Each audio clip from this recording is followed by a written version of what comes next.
Imagine standing in a room where the windows seem to know exactly what you need. The sun rises, harsh and bright, and without you lifting a finger, the glass begins to darken. Not suddenly, but gradually, almost thoughtfully. The glare softens. The heat that would have poured through stays outside. And you remain comfortable, undisturbed, as if the building itself is taking care of you. This isn't science fiction. This is the world of smart windows. Glass that can dynamically change its transparency to control both light and heat. It's a technology that feels almost alive, responding to the environment around it in ways that ordinary glass simply cannot. Where traditional windows are fixed, unchanging, these windows adapt. They think in their own way. At the heart of this remarkable technology is something called electrochromic glass. The word itself sounds technical, almost mysterious. Electro, relating to electricity. Chromic, relating to color. Put them together, and you have glass that changes its tint on demand, controlled by electrical currents flowing through layers, so thin you could never see them with the naked eye. No blinds needed. No shades to pull down. Just glass that adjusts itself, moment by moment, to create the perfect balance of light and comfort. What makes this even more intriguing is that the tinting can be automatic. The glass doesn't wait for you to press a button or flip a switch. It can sense the sunlight streaming through. It can detect when temperatures begin to rise. And it responds accordingly, darkening when the sun is strongest, clearing when clouds pass overhead. It's as if the window has its own awareness, its own understanding of what the room needs. The benefits are immediately apparent once you experience them. Comfort improves dramatically. No more squinting against harsh afternoon light. No more hot spots near south-facing windows.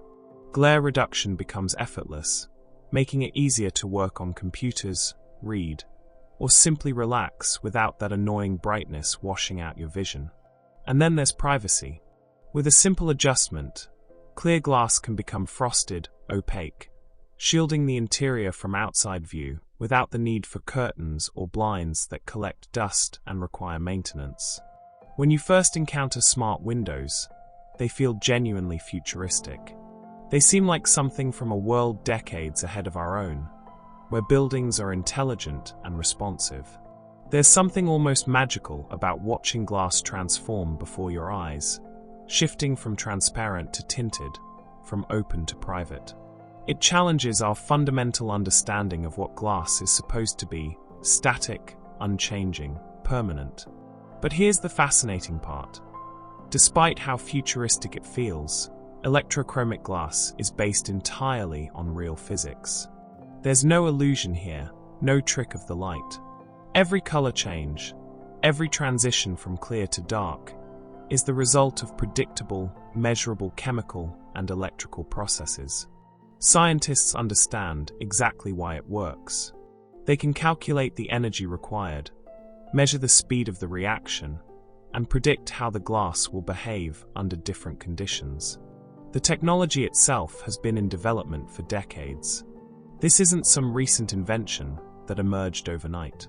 Researchers have been working on electrochromic materials since the 1960s, slowly refining the chemistry, improving the durability, making the transitions faster and more reliable. Generation after generation of scientists have contributed pieces to this puzzle, each one building on the discoveries of those who came before. What seemed impossible 50 years ago is now being installed in buildings around the world. What sets SmartGlass apart from everything that came before is that it's active rather than passive. Traditional glass just sits there. It lets light through based on its properties: how thick it is, what coatings it might have, whether it's tinted during manufacturing. Once it's installed, it never changes. It's passive, responding to nothing, adapting to nothing. But SmartGlass is fundamentally different. It does something. It requires energy, it responds to signals, it changes state. It's an active participant in controlling the building's environment. The basic idea sounds almost simple when you first hear it. Apply electricity, and the glass changes how much light it transmits. Send current through the window, and it darkens. Reverse the current, and it clears again. It seems straightforward, like flipping a light switch. How complicated could it be? But that simplicity is deceptive. The actual mechanism that makes this possible is hidden inside microscopic layers, stacked one upon another within the glass itself. Each layer has a specific purpose, a specific role to play in the transformation. Some conduct electricity, some store ions, some change color when those ions move through them. The entire system functions on a scale far too small to see, where atoms and molecules are the main characters in a carefully choreographed dance. Understanding how it all works requires going back to a scientific breakthrough, a moment when researchers realized that certain materials could change color when you applied voltage to them. It was a discovery that seemed curious at first, interesting, but perhaps not immediately useful. How often, after all, do you need materials that change color with electricity? But as with so many scientific discoveries, the implications were far greater than anyone initially imagined. That breakthrough opened up entirely new possibilities. It suggested that windows didn't have to be passive, that glass could be designed to respond, to adapt, to serve purposes beyond simply keeping weather out and letting light in. It hinted at a future where buildings could be more efficient, more comfortable, more intelligent in how they interact with their environment. And yet, despite decades of development, despite installations in high-end buildings and luxury cars, electrochromic glass remains somewhat mysterious to most people. We see the effect, glass that darkens and clears, but we don't see the cause. We don't see the electrons flowing, the ions migrating, the chemical bonds forming and breaking. All of that happens in silence, invisibly, within layers thinner than a human hair. This hidden complexity is part of what makes smart windows so fascinating. On the surface, they seem simple. Glass that changes tint. But beneath that surface lies a world of careful engineering, precise chemistry, and elegant physics. Every time a window darkens, it's because thousands of tiny processes are occurring simultaneously, perfectly coordinated, each one essential to the final result. The more you learn about electrochromic glass, the more questions arise. How exactly do those microscopic layers work together? What materials are used, and why those specific materials? How fast can the transition happen? How many times can a window cycle between clear and dark before it wears out? How much energy does the process consume? And perhaps most intriguingly, what other applications might this technology enable in the future? These are the questions that have driven researchers forward, year after year, experiment after experiment. Each answer leads to new questions. Each solution reveals new challenges. And slowly, methodically, the technology has improved. Windows that once took hours to change now transition in minutes. Systems that were fragile have become durable. Costs that were prohibitive have gradually decreased.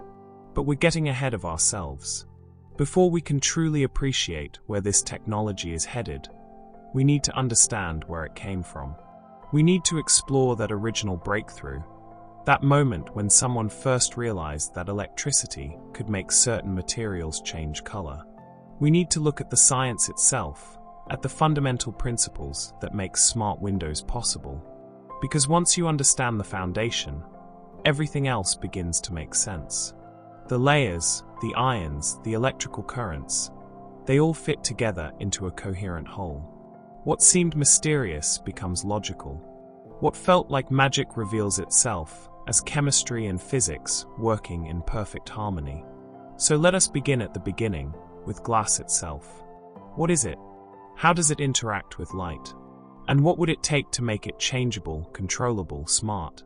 The journey into electrochromic glass starts with understanding the material we've been using for thousands of years, and imagining how it might be transformed into something entirely new. The year was 1969. Humanity had just landed on the moon. The world was changing rapidly, technology advancing in leaps that seemed impossible just years before. And in a laboratory, far from the spotlight of space exploration, a scientist was about to make a discovery that would eventually change how we think about glass itself.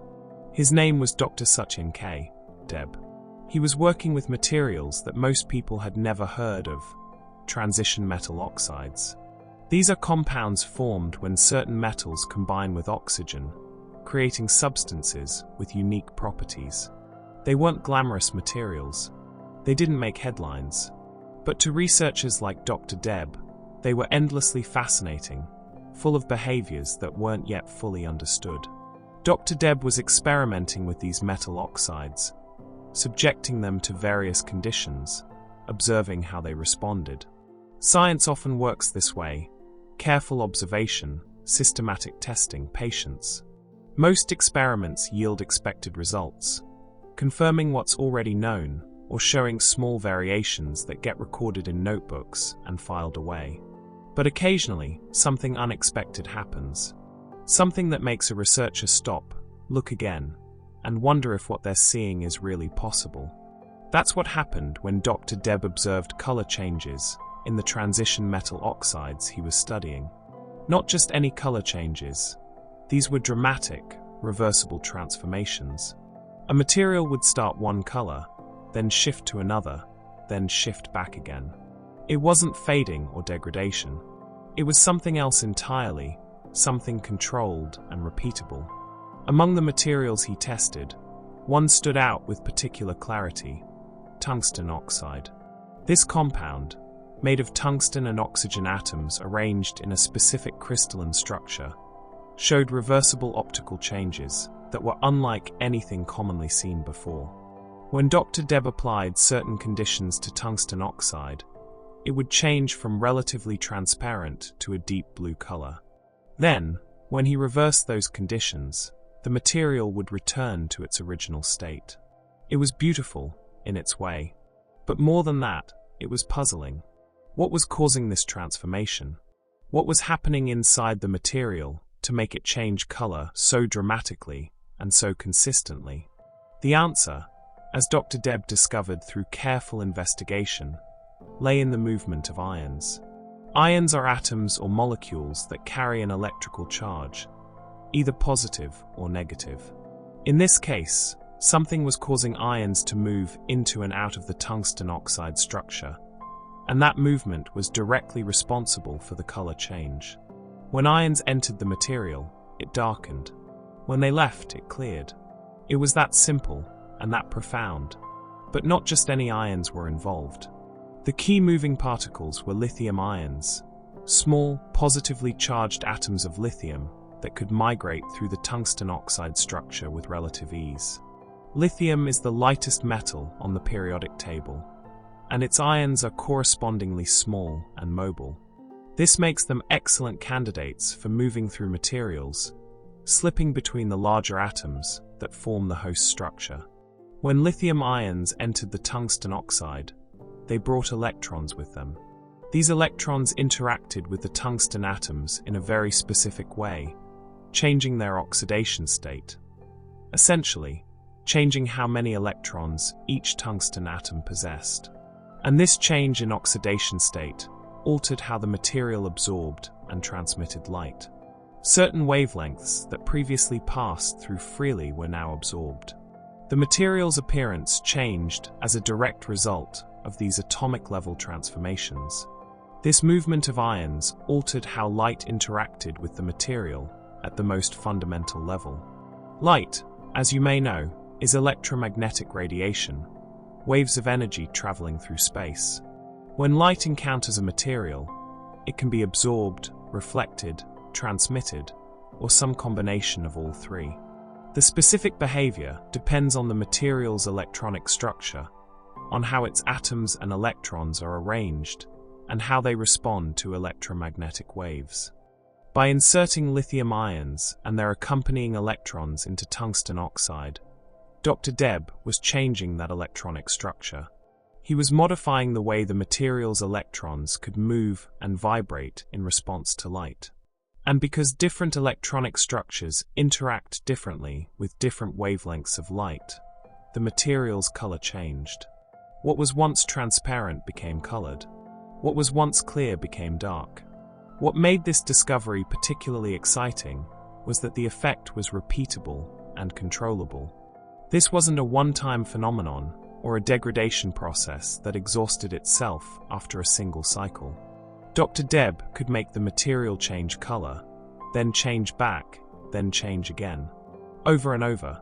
The process was reversible in a way that suggested practical applications might be possible. If you could control the insertion and removal of lithium ions, you could control the color of the material at will. Think about what this meant. For the first time, someone had demonstrated a material that could change its optical properties on demand, through a process that was electrically driven and reversible. It wasn't a mechanical change, like opening shutters or deploying blinds. It wasn't a chemical change that consumed the material, like burning or oxidation. It was something new, an electrochromic effect, where electricity controlled color. This discovery laid the foundation for smart windows as we know them today. Everything that would come later, the layers, the architectures, the commercial products, all of it traces back to Dr. Deb's observations in 1969. He had found the principle. He had identified the mechanism. He had shown that it was possible to make materials change color through ion insertion and removal. But as with so many scientific discoveries, knowing that something is possible is very different from making it practical. Dr. Deb's tungsten oxide samples were small, experimental materials. They worked in laboratory conditions, under controlled circumstances, for limited numbers of cycles, turning this effect into something useful, into windows that could be installed in buildings, that could last for years, that could cycle thousands of times without failing, that would require decades of additional work. It would take decades to scale into real products. The path from laboratory curiosity to commercial reality is long and filled with obstacles. Materials that work beautifully in small samples often behave differently at larger scales. Processes that are fine for research may be too expensive or too complicated for manufacturing. Durability that seems adequate for laboratory testing may prove insufficient for real-world applications, where windows are expected to last for 20 or 30 years. Researchers would need to find better materials, or improve the ones Dr. Deb had identified. They would need to develop manufacturing techniques that could produce electrochromic layers reliably and affordably. They would need to solve problems of degradation, where repeated cycling gradually damaged the materials. They would need to make the transitions faster, because windows that take hours to change aren't practical for most applications.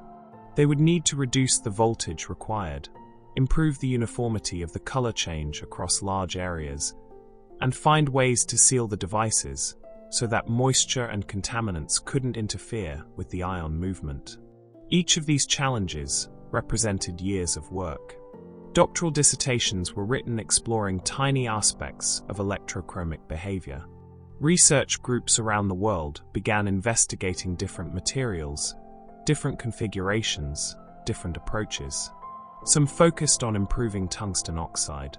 Others explored entirely different metal oxides, or even organic compounds that might show electrochromic effects.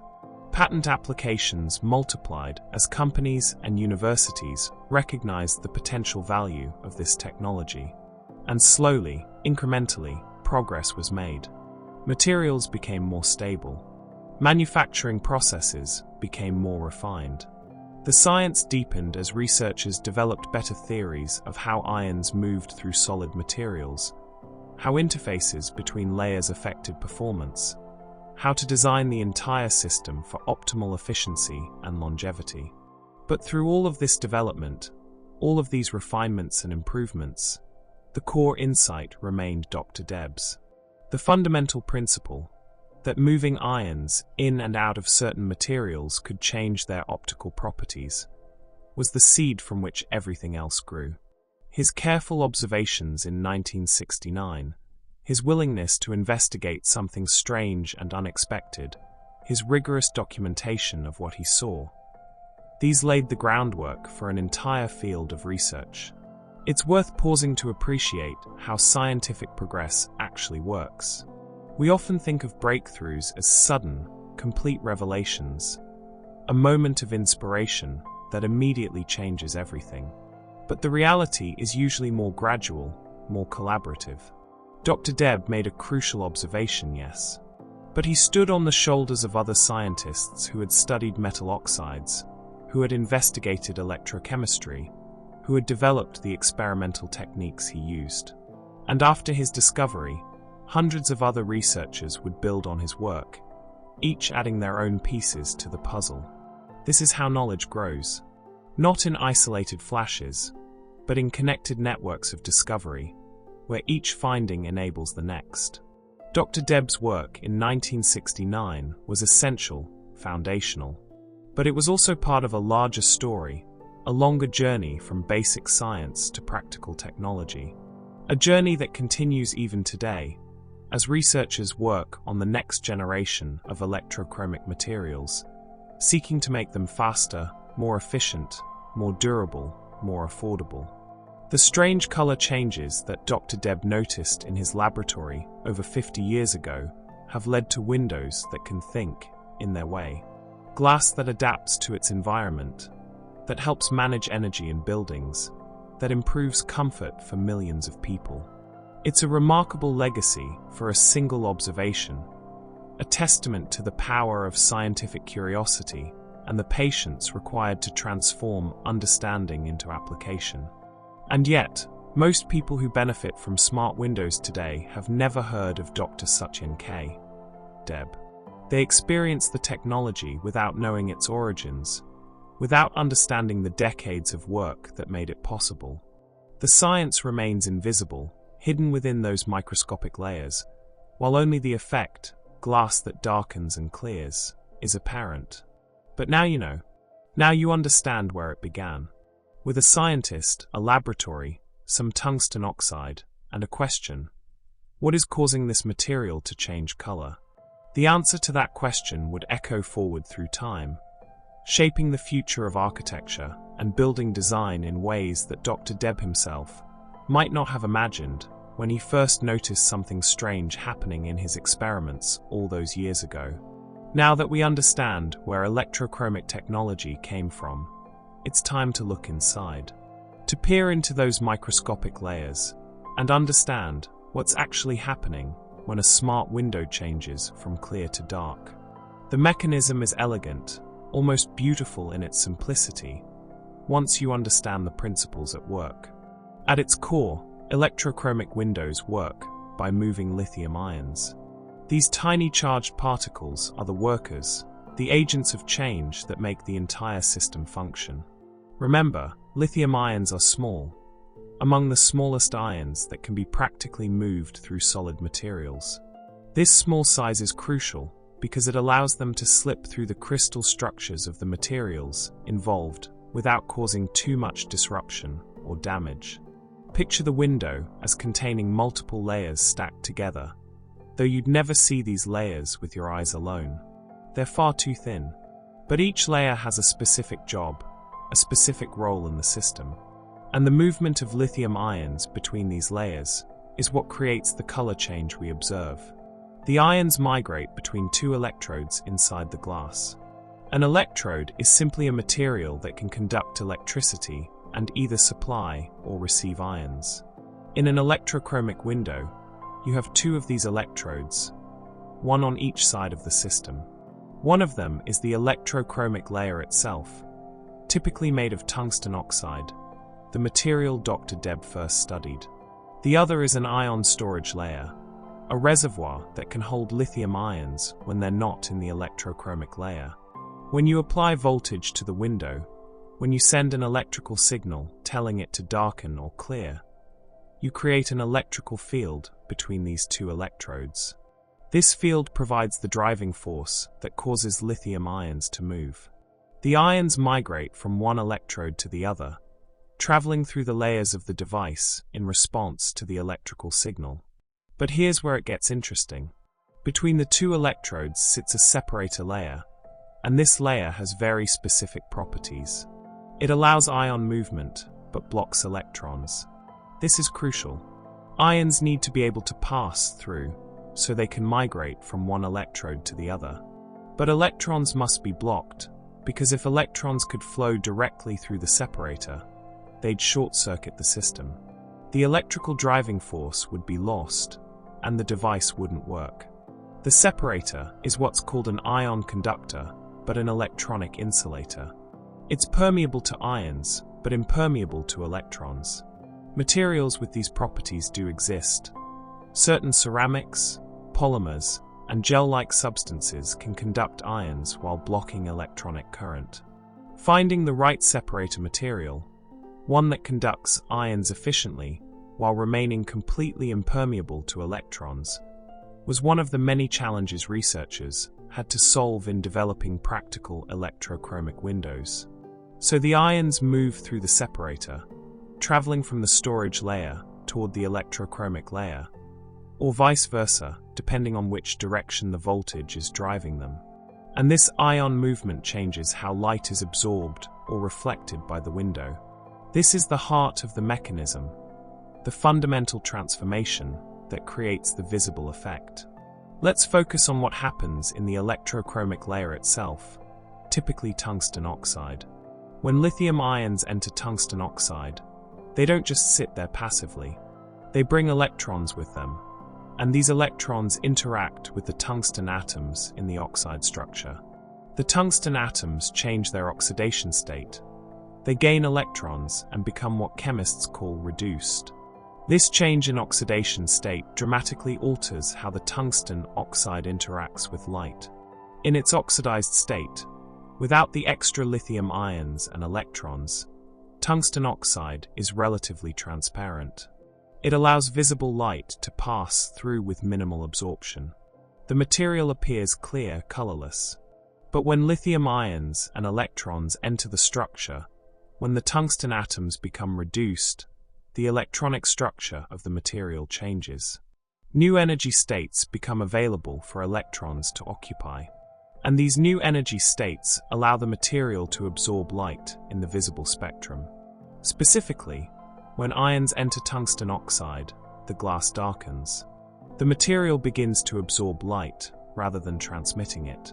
The absorption is typically strongest in the red and orange wavelengths, which is why electrochromic tungsten oxide usually takes on a blue tint when darkened.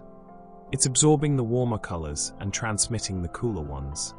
The more lithium ions that enter, the darker the material becomes, as more tungsten atoms are reduced and more light is absorbed. The degree of darkening can be controlled by how many ions you allow to enter. Apply voltage for a longer time, and more ions migrate, creating a darker tint. Apply voltage for a shorter time, and fewer ions move, creating a lighter tint. This means you can achieve intermediate states, not just fully clear or fully dark, but a whole range of tints in between.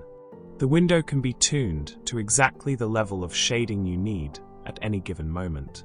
And the process works in reverse as well. When ions leave, the glass clears. When you apply voltage in the opposite direction, you drive the lithium ions back out of the tungsten oxide and into the storage layer. As the ions depart, they take their electrons with them. The tungsten atoms return to their oxidized state. The electronic structure of the material shifts back to its transparent configuration. The absorption of visible light decreases, and the window becomes clear again. This reversibility is what makes the technology practical. You're not consuming the materials or triggering irreversible chemical reactions. You're simply moving ions back and forth, changing the oxidation state of the electrochromic material, then changing it back. The process is fully reversible, capable of being repeated thousands, or even hundreds of thousands of times over the lifetime of the window. But here's one of the most remarkable features of electrochromic windows. The window remembers its state. Once ions have moved into the electrochromic layer, and the window has darkened, it stays dark.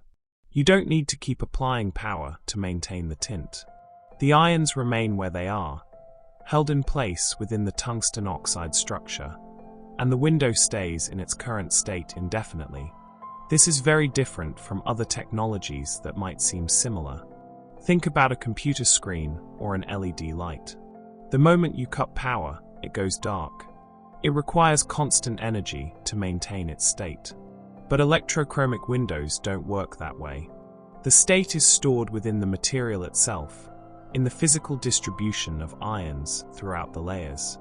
Turn off the power, disconnect the electrical source entirely, and the window remains exactly as it was. Clear if it was clear, dark if it was dark. This property means that no power is needed to stay clear or dark. The energy consumption of electrochromic windows is remarkably low because you're not constantly powering them to maintain their state. A window can sit in a darkened state for hours, days, even weeks without consuming any electricity at all. The ions are stable in their current positions, requiring no energy to remain there. Electricity is only used during switching. When you want to change the state of the window, to darken it or clear it, that's when you need to apply power. You need to create the electrical field that drives ions from one layer to another. But once the transition is complete, once the ions have reached their new positions, and the window has achieved its new tint level, you can cut the power. The window will maintain that state until you actively tell it to change again. This makes electrochromic windows extremely energy efficient compared to alternatives. Consider a building with motorized blinds or shades. Those systems need power every time they adjust, and if they're programmable or automated, they may need power continuously just to operate their control systems. But electrochromic windows only draw current during the actual transitions, which might happen a few times per day at most. The rest of the time, they're passive, consuming nothing while still performing their function of controlling light and heat. The amount of energy used during switching is also quite small. Moving ions through thin films doesn't require large currents or high voltages. Typical electrochromic windows operate on just a few volts, similar to batteries you might find in everyday devices. The current draw is minimal, and the transitions, while they may take several minutes to complete, don't consume substantial energy, even in large windows. Let's trace the complete cycle to make it crystal clear. Imagine a window starting in its clear state. Lithium ions are residing in the storage layer, away from the tungsten oxide electrochromic layer. The tungsten oxide is fully oxidized, transparent. Light passes through freely. Now you send a signal to darken the window. You apply a voltage that creates an electrical field pointing from the storage layer toward the electrochromic layer. This field pulls positively charged lithium ions out of storage and drives them toward the tungsten oxide. The ions travel through the separator layer, which allows their passage, and enter the tungsten oxide structure. As they do, they bring electrons with them, reducing the tungsten atoms. The material begins to absorb light. The window darkens gradually as more and more ions make the journey. After several minutes, the transition is complete. The window is now dark. You turn off the voltage, and the window remains dark, stable, requiring no additional energy. Hours pass. The sun moves across the sky. Evening approaches, and you'd like more light to enter. You send a signal to clear the window. This time, you apply voltage in the opposite direction, creating an electrical field that points from the electrochromic layer back toward the storage layer. The lithium ions, responding to this reversed field, begin migrating back out of the tungsten oxide. They travel through the separator and return to the storage layer. As they leave, the tungsten atoms in the oxide are reoxidized. The material's absorption decreases. The window clears, gradually becoming transparent once again. The transition completes. You turn off the voltage. The window remains clear. This is the hidden engine, the mechanism that operates silently and invisibly every time a smart window changes state. No moving parts in the mechanical sense. No motors or gears. Just ions, migrating through solid materials in response to electrical fields, changing the electronic structure of those materials, altering how they interact with light. It's a process that happens on a scale we can barely comprehend. Individual ions, smaller than you could ever see, moving distances measured in nanometers, billionths of a meter. Millions upon millions of ions, all moving in concert, all contributing to the collective effect we observe as a change in tint. The coordination is perfect, the result predictable, the reversibility nearly flawless. And all of this complexity, all of this carefully engineered behavior, is contained within layers so thin that the entire electrochromic stack, electrodes, separator, storage layer, everything, adds almost no thickness to the window. From the outside, you'd never know it was there. The window looks like any other piece of glass, perhaps with a slight tint or coating visible if you look closely, but nothing that suggests the sophisticated technology hidden within. This is the elegance of electrochromic design. The mechanism is complex enough to be fascinating, simple enough to be reliable. It exploits fundamental properties of matter, the mobility of ions, the response of materials to oxidation and reduction, the way electronic structure determines optical properties. And it does so in a way that's stable, efficient, and practical enough to install in buildings and vehicles around the world. Understanding this mechanism helps us appreciate what's happening every time we see a smart window change. It's not magic. It's not even particularly complicated, once you grasp the basic principles. It's ions moving, electrons transferring, materials responding to changes in their chemical state. It's physics and chemistry, working together, producing an effect that seems almost alive, but is really just matter behaving according to the laws that govern it. And knowing that power is only needed during switching, that the window remembers its state, that the process is fully reversible, these facts tell us something important about the practicality of this technology. Electrochromic windows aren't just scientifically interesting. They're viable, efficient, sustainable solutions to real problems of light and heat management in buildings. The hidden engine that drives them is both sophisticated enough to be impressive and simple enough to be reliable, a combination that's rare and valuable in any technology. To truly understand how electrochromic glass works, we need to examine its architecture, the way it's constructed, layer by layer, into a functional device. What we perceive as a single piece of smart glass is actually a carefully engineered sandwich of materials, each one serving a specific purpose, each one essential to the overall function. Electrochromic glass contains 5 ultra-thin layers, 5 distinct materials, stacked one upon another in a precise sequence. From the outside looking in, you'd never suspect this complexity. The entire stack is so thin that it adds virtually no visible thickness to the window. But each of those 5 layers plays a crucial role in enabling the electrochromic effect. Let's start from the outside and work our way in, building the sandwich layer by layer. 2 transparent conductive layers sit on the outside. These are the first and last layers in the stack, the outermost layers that face the interior and exterior of the building. Their job is to conduct electricity while remaining transparent to visible light. This might sound like a contradiction. After all, most good electrical conductors, like copper or aluminum, are opaque metals. But certain materials can conduct electricity reasonably well, while still allowing light to pass through. The most common material for these transparent conductors is indium tin oxide, often abbreviated as ITO. This is a ceramic material, a compound of indium, tin, and oxygen atoms arranged in a structure that has some free electrons available for electrical conduction. It's not as conductive as a metal, but it's conductive enough to serve as an electrode.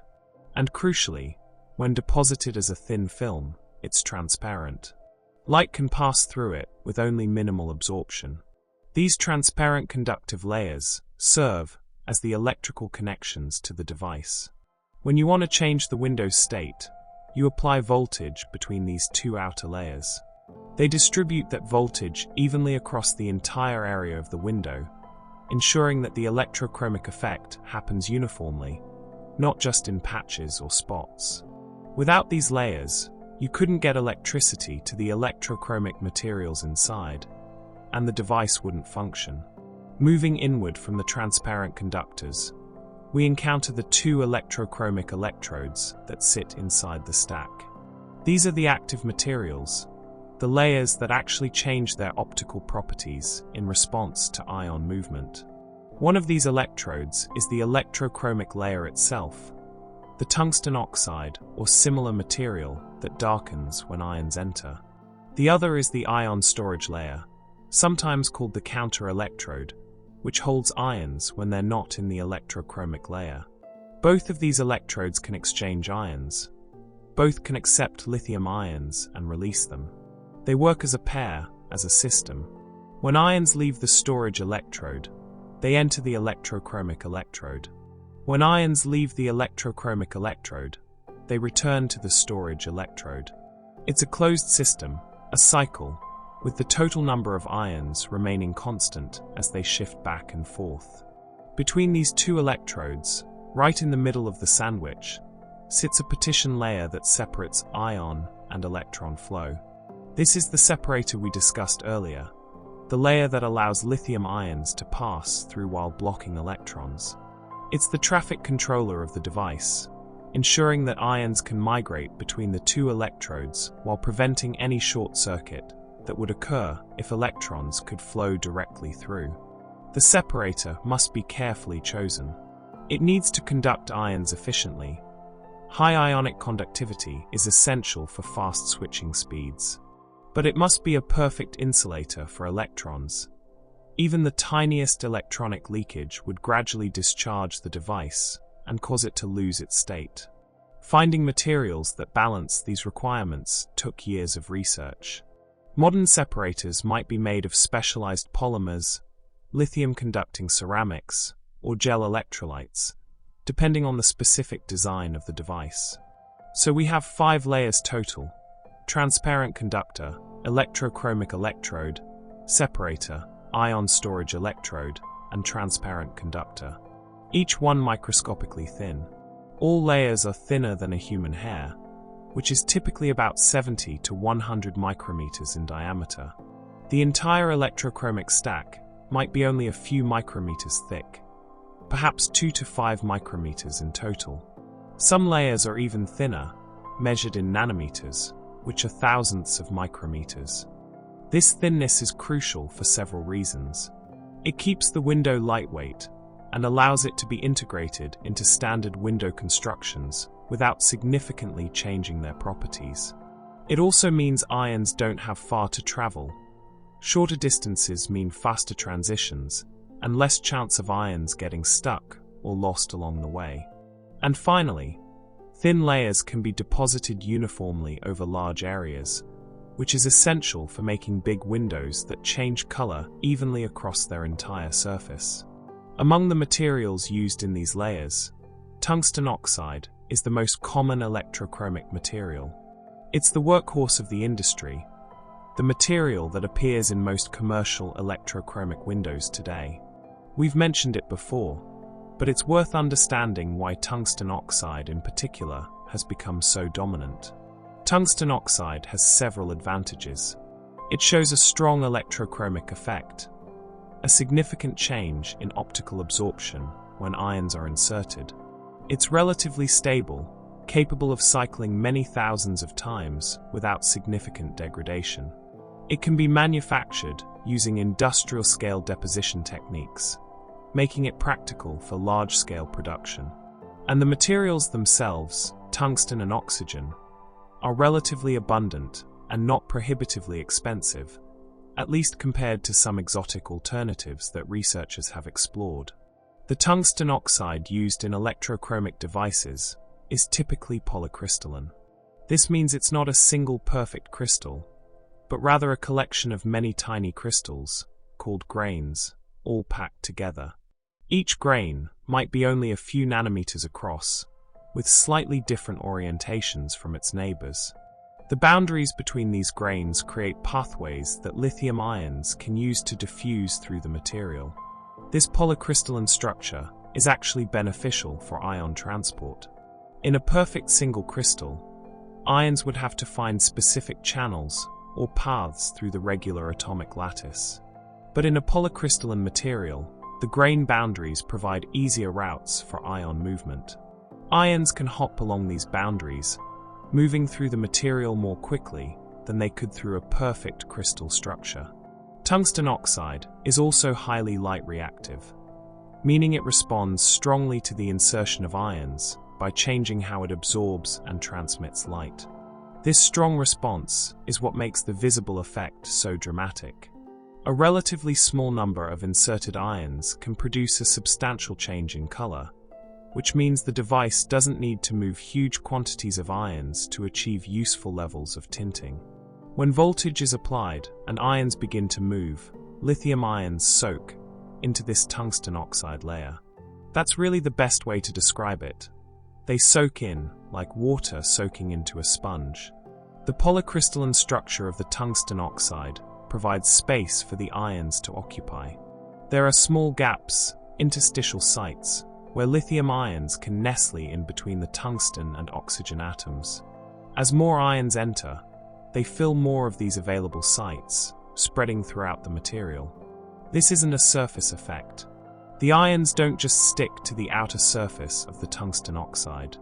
They penetrate into the bulk of the material, diffusing through the layer until they're distributed relatively uniformly throughout its thickness. This is why the color change is uniform and not just a surface coloration. The entire volume of the electrochromic layer is participating in the transformation. As the lithium ions soak into the tungsten oxide, bringing their electrons with them, this soaking causes the glass to reflect light differently and absorb more of it. The material's refractive index changes slightly. That's the property that determines how much light bends when entering the material. More significantly, the material's absorption coefficient increases dramatically. Light that previously passed through with little interaction now gets absorbed. The tungsten atoms, having accepted electrons from the incoming lithium ions, are in a reduced oxidation state. In this state, they have electronic transitions available at energies that correspond to visible light. When photons of visible light strike these reduced tungsten atoms, they can be absorbed, promoting electrons to higher energy states. This absorption removes those photons from the transmitted beam, making the material appear darker. The absorption isn't uniform across all wavelengths. Electrochromic tungsten oxide tends to absorb more strongly in the red and yellow portions of the spectrum, while transmitting blue light more readily. This is why darkened electrochromic windows often have a blue or blue-gray tint, rather than appearing neutral gray. The selective absorption of different wavelengths gives the material its characteristic color in the darkened state. The effect appears as darkening or tinting, which is what we ultimately observe from outside the device. We don't see the lithium ions moving. We don't see the electrons transferring. We don't see the changes in oxidation state or the modifications to electronic structure. We just see glass that was once clear becoming darker, taking on color, blocking more light. But now you know what's happening beneath that visible change. You understand the 5-layer structure, how each layer contributes to the overall function. The transparent conductors delivering electrical signals. The electrochromic and storage electrodes exchanging ions. The separator allowing ion flow while blocking electrons. And in particular, you understand the role of tungsten oxide, that polycrystalline, light-reactive material that soaks up lithium ions and, in response, transforms its optical properties.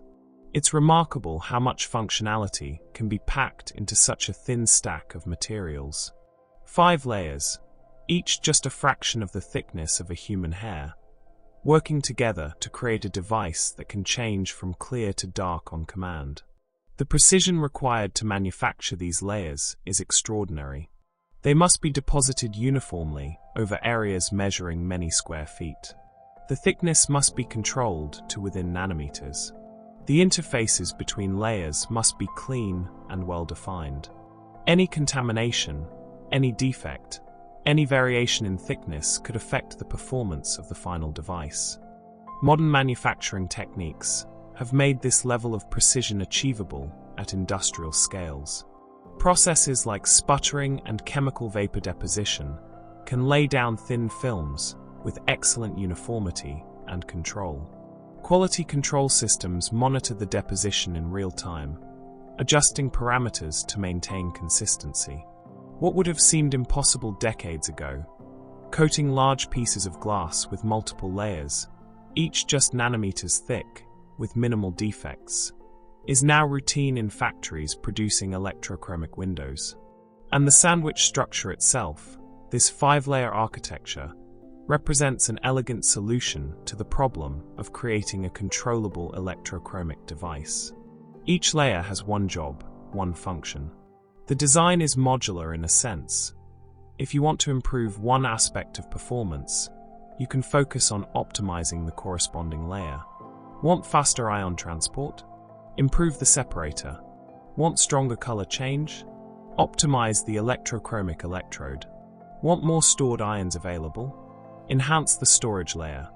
This modularity has allowed researchers to continue improving electrochromic windows, even as the basic architecture has remained stable. The 5-layer sandwich design has proven robust and adaptable, serving as the foundation for multiple generations of products. Different manufacturers might use different specific materials or slightly different layer sequences, but the fundamental structure, conductors on the outside, active electrodes, and separator in the middle, remains consistent. As we move forward in understanding electrochromic glass, this structural foundation will be important to keep in mind. Whenever we talk about performance, switching speed, durability, color quality, we're really talking about how well these 5 layers are designed and how effectively they work together. The sandwich structure isn't just a detail. It's the fundamental architecture that makes the entire technology possible. We've explored the mechanism, examined the layers, understood the principle. Now let's talk about what it actually looks like when electrochromic glass changes state. What do you see? How long does it take? What controls the depth of the tint? These are the experiential aspects of the technology, the parts that matter most to someone actually using a smart window in their daily life. Applying voltage starts the tinting process. This is the trigger, the signal that tells the window to begin its transformation. In a modern electrochromic window system, this voltage might be applied automatically, controlled by sensors that detect sunlight intensity or indoor temperature. Or it might be applied manually, through a wall switch or a smartphone app, giving the user direct control over their windows. Either way, the moment voltage is applied, ions begin to move, and the change begins. But it doesn't happen instantly. This isn't like flipping a light switch, where darkness becomes brightness in a fraction of a second. Electrochromic windows change gradually, organically, in a way that feels almost natural. If you're watching the window during a transition, you'll see the tint spread across the glass smoothly, the color deepening progressively as more ions migrate into the electrochromic layer. The glass often turns blue during activation. This is particularly true for tungsten oxide-based systems, which are the most common. As lithium ions enter the tungsten oxide and the material begins to absorb light, the absorption is wavelength dependent. Red and yellow light are absorbed preferentially, while blue light continues to transmit more readily. The result is a blue or blue-gray tint that becomes progressively deeper as more ions enter the material. Some people find this blue tint quite attractive. It has a cool, modern appearance, somewhat reminiscent of sunglasses or tinted car windows. Others prefer a more neutral gray tone, and manufacturers have worked to develop electrochromic materials and layer combinations that produce different color characteristics. But the classic electrochromic look, the one you'll see in many installations, is that distinctive blue. The color change happens gradually over minutes. This is one of the defining characteristics of electrochromic technology, the leisurely pace of the transition. Depending on the specific design and the size of the window, a full transition from clear to dark might take anywhere from 3 to 20 minutes. Smaller devices can switch faster. Larger windows take longer. But in all cases, we're talking about time scales measured in minutes, not seconds. Why so slow? It comes down to how quickly ions can move through solid materials. Diffusion, the process by which ions spread through the electrochromic layer, is fundamentally limited by the temperature, the material structure, and the concentration gradients involved. Ions have to hop from site to site through the crystal lattice, a process that happens on molecular timescales. Multiply millions of ions, making billions of tiny hops, and the cumulative result is a gradual, observable color change that unfolds over several minutes. Some might see this gradual transition as a limitation. After all, wouldn't it be better if windows could change instantly? But there's something pleasant about the slow transformation. It's gentle, unobtrusive. You don't get startled by sudden changes in your environment. The light level in the room adjusts smoothly, giving your eyes time to adapt. It feels organic, almost like clouds slowly passing across the sun, rather than artificial and jarring. The depth of the tint can be controlled by how much voltage you apply and for how long. Higher voltage pushes more lithium ions into the electrochromic layer. Think of voltage as the driving force, the electrical pressure that moves ions from the storage layer to the electrochromic layer. More voltage means stronger force, which means ions move more readily, and more of them end up in the electrochromic material before equilibrium is reached. But it's not just about the magnitude of the voltage. Duration matters too. Apply voltage for a short time, and only some ions will migrate. The window will achieve a light tint. Apply voltage for longer, and more ions will move, creating a darker tint. This gives you the ability to achieve intermediate states, which is one of the advantages of electrochromic technology over simpler systems that are either fully on or fully off. Different voltage levels produce different effects. Around 4V makes the glass fully transparent. This might seem counterintuitive. Shouldn't 0 volts be the clear state? But remember, we're talking about the voltage needed to drive ions back into the storage layer after they've been in the electrochromic layer. Applying voltage in one direction darkens the window. Applying voltage in the opposite direction clears it. The specific voltages needed depend on the electrochemistry of the materials involved, but typical systems operate in the range of a few volts, similar to what you'd find in common batteries. Interestingly, lower voltages activate infrared absorption without necessarily darkening the visible spectrum as much. This is one of the more sophisticated aspects of electrochromic technology, and it's particularly valuable for energy management in buildings. Infrared radiation, light with wavelengths longer than visible red, carries a significant amount of solar energy. It's a major contributor to heat gain through windows, but it's invisible to our eyes. We don't see it at all. By carefully controlling the voltage and the degree of ion insertion, it's possible to tune the window to absorb infrared strongly while still transmitting a reasonable amount of visible light. The window might not look very dark, perhaps just slightly tinted, but it's blocking a substantial amount of heat. This state is sometimes called a cool tint or infrared blocking mode. The glass provides infrared blocking that reduces heat without darkening fully, which means you can reduce solar heat gain and air conditioning load while still maintaining natural daylighting. This selective control is quite remarkable when you think about it. You're not just controlling overall light transmission. You're controlling the spectral characteristics, which wavelengths get through and which get blocked.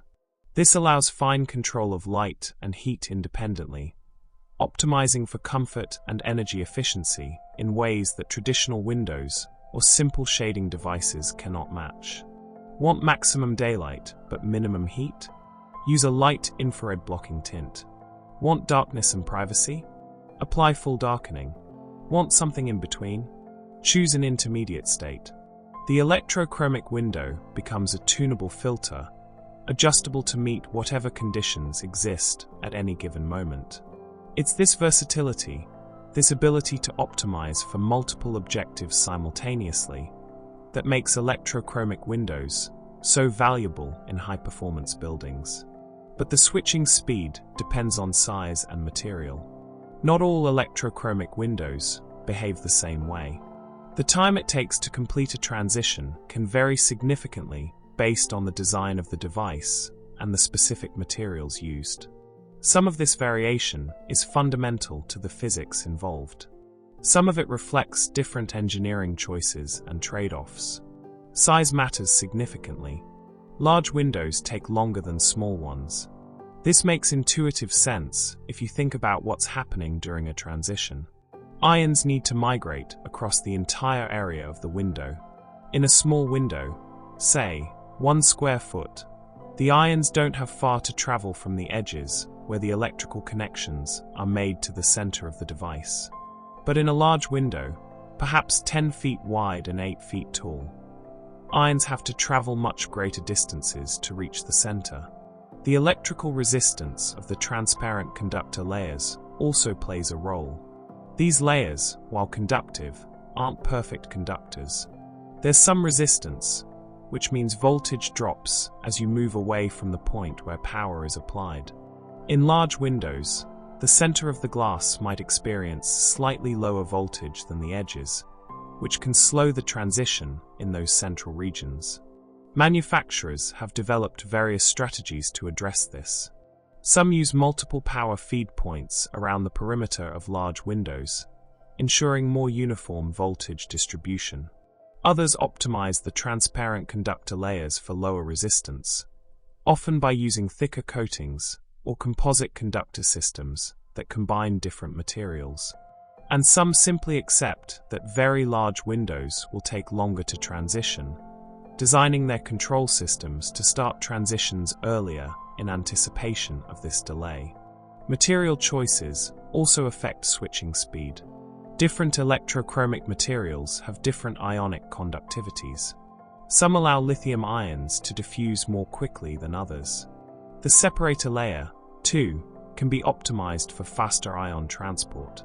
Researchers continue to work on developing materials with higher ionic mobility, seeking to reduce transition times without sacrificing other important properties like durability and color quality.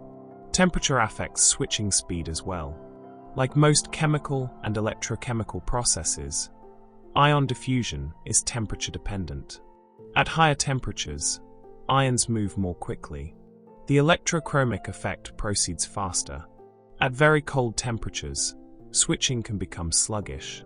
This is one reason why electrochromic windows in cold climates are often installed as the interior pane of a double-glazed unit, where they're protected from extreme outdoor temperatures and remain closer to comfortable indoor temperatures where switching performance is optimal.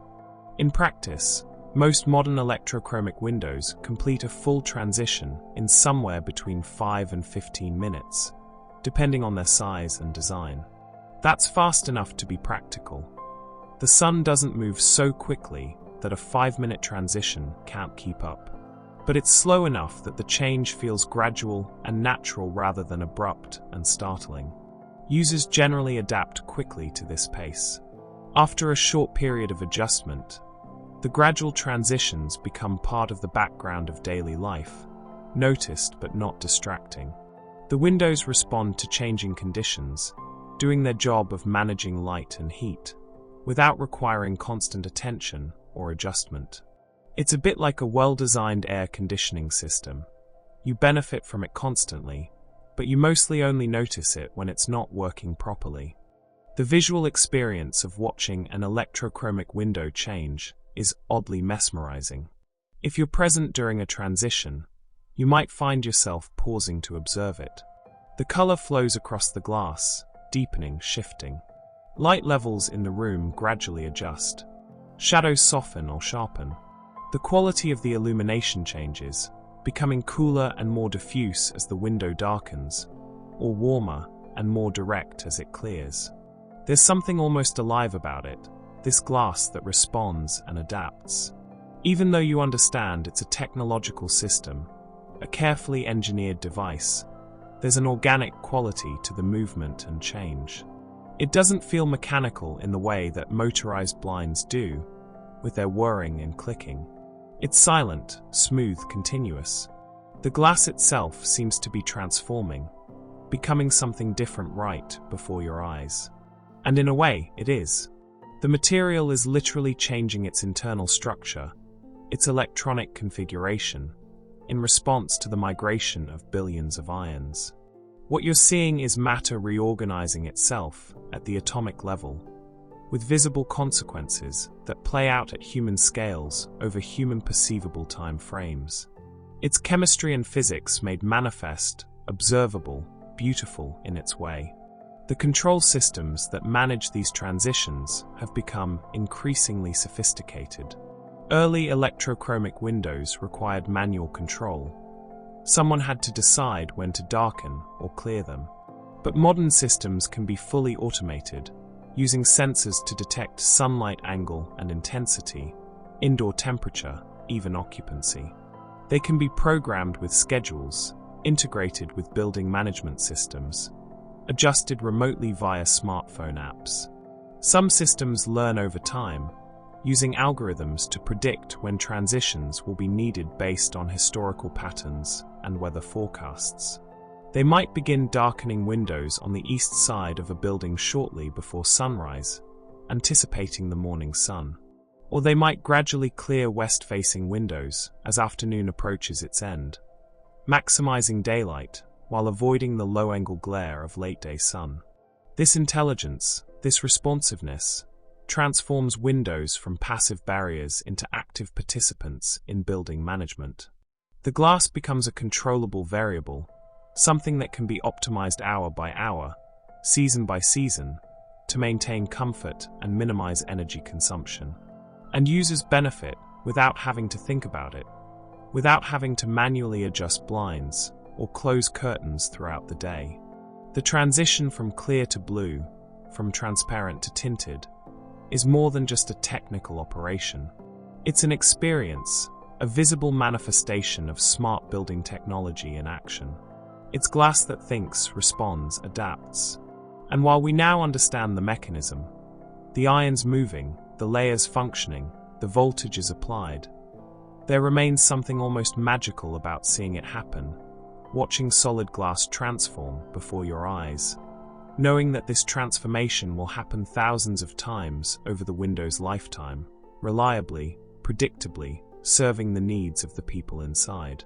As we've journeyed through the world of electrochromic windows, it might seem like this is the only way to make glass smart, the only technology that allows windows to change their properties on command. But that's not quite true. Electrochromic glass is not the only smart glass type. In fact, there's an entire family of technologies that fall under the umbrella of smart glass, or switchable glass, each with its own mechanism, its own advantages, and its own ideal applications. Understanding these alternatives helps us appreciate what makes electrochromic technology special, where it excels, and where other approaches might be more appropriate. It's a landscape of different solutions to similar problems, each one representing different engineering choices and trade-offs. Among these alternatives, PDLC is a popular technology. PDLC stands for Polymer Dispersed Liquid Crystal, and it represents a completely different approach to making glass switchable. Instead of moving ions through metal oxides, instead of changing oxidation states and electronic structures, PDLC works by controlling the orientation of tiny liquid crystal droplets suspended in a polymer matrix. Let's unpack what that means. PDLC uses liquid crystal droplets in polymer. Imagine taking a clear polymer, a plastic-like material, and dispersing throughout it millions of tiny droplets of liquid crystal. These droplets are microscopic, each one just a few micrometers across. They're mixed uniformly throughout the polymer layer, which is then sandwiched between two pieces of glass, creating a liquid crystal film embedded within the window construction. Liquid crystals are fascinating materials. They're not quite liquid and not quite solid. They flow like liquids, but their molecules have some degree of order, like crystals. Most importantly for our purposes, liquid crystal molecules are elongated, rod-like, and they can be oriented, aligned in particular directions, by applying an electric field. In a PDLC window, these liquid crystal droplets are the key to the switching behavior. And here's where it gets interesting. The behavior is actually opposite to what you might expect. Without power, the glass appears frosted. When no voltage is applied, the liquid crystal molecules inside each droplet are randomly oriented. Different droplets have molecules pointing in different directions. This random orientation causes light to scatter as it passes through the film. When light encounters a boundary between materials with different refractive indices, different speeds of light propagation, it can be scattered or refracted. In PDLC, without applied voltage, there's a mismatch between the refractive index of the randomly oriented liquid crystals and the refractive index of the polymer surrounding them. This mismatch at millions of tiny droplet boundaries causes light to scatter in all directions. The result? The window appears white, translucent, frosted. You can see light coming through, but you can't see clear images. It's perfect for privacy. But with power, crystals align and become transparent. When you apply voltage across the PDLC film, you create an electric field that permeates the material. This field exerts a force on the liquid crystal molecules, causing them to rotate and align with the field direction. Within milliseconds, the randomly oriented molecules throughout millions of droplets all align parallel to each other and parallel to the electric field. This alignment changes everything. When the liquid crystals are aligned, their refractive index in the direction of light propagation can be matched to the refractive index of the surrounding polymer. When the indices match, there's no scattering. Light passes straight through, unimpeded. The window becomes transparent, clear, as if the liquid crystal film weren't even there. You can see through it, as you would through any ordinary piece of glass. What's remarkable about PDLC technology is that it switches almost instantly. We're talking about transition times measured in milliseconds, thousandths of a second. Apply voltage, and the window clears in the blink of an eye. Cut the power, and it frosts immediately. This is radically different from electrochromic glass, where transitions take minutes. The speed difference comes from the fundamental mechanism. Aligning liquid crystal molecules with an electric field is essentially instantaneous, while moving ions through solid metal oxides requires time for diffusion. This instant switching makes PDLC ideal for certain applications. Privacy glass in conference rooms, for instance, where you want to be able to switch from transparent to private immediately when a meeting begins. Bathroom windows that can become frosted instantly. Display applications where rapid switching is valuable. Anywhere that speed matters, PDLC has a clear advantage. But, and this is a significant but, it does not block heat effectively. PDLC changes light scattering, changing whether you can see clear images through the glass, but it doesn't significantly change how much total light energy passes through. In its frosted state, light is scattered, but it still transmits through the window. The scattered light still carries energy. Solar heat still enters the building. The window provides privacy, but offers minimal solar heat gain control. This is a fundamental limitation of the PDLC approach. Because it works by scattering rather than absorption, because it doesn't change the electronic structure of materials in a way that affects their interaction with infrared radiation, PDLC can't serve as a solar control technology in the way electrochromic glass can. And this is where electrochromic glass excels at energy control. Remember those sophisticated capabilities we discussed? Blocking infrared while transmitting visible light, tuning the spectrum to optimize both daylighting and heat rejection? That's the domain where electrochromic technology shines. It's not about privacy, not primarily. It's about managing solar energy, reducing cooling loads, improving building energy efficiency. When an electrochromic window darkens, it's actually absorbing or reflecting solar radiation, preventing the energy from entering the building. The total solar energy transmittance, a measure of how much of the sun's energy gets through, drops significantly. In a fully darkened state, an electrochromic window might block 70 or 80% of solar heat, compared to perhaps 10 or 20% for clear glass. That's a dramatic difference, one that translates directly into reduced air conditioning costs and improved occupant comfort. PDLC, in its frosted state, might block similar amounts of visible light to a darkened electrochromic window. You can't see through either one clearly, but the PDLC is still letting most of the solar heat through. It's providing privacy without the energy benefits. This difference in capabilities means that different applications favor different technologies. Choose the technology based on what problem you're trying to solve. Need instant privacy switching? PDLC is probably your answer.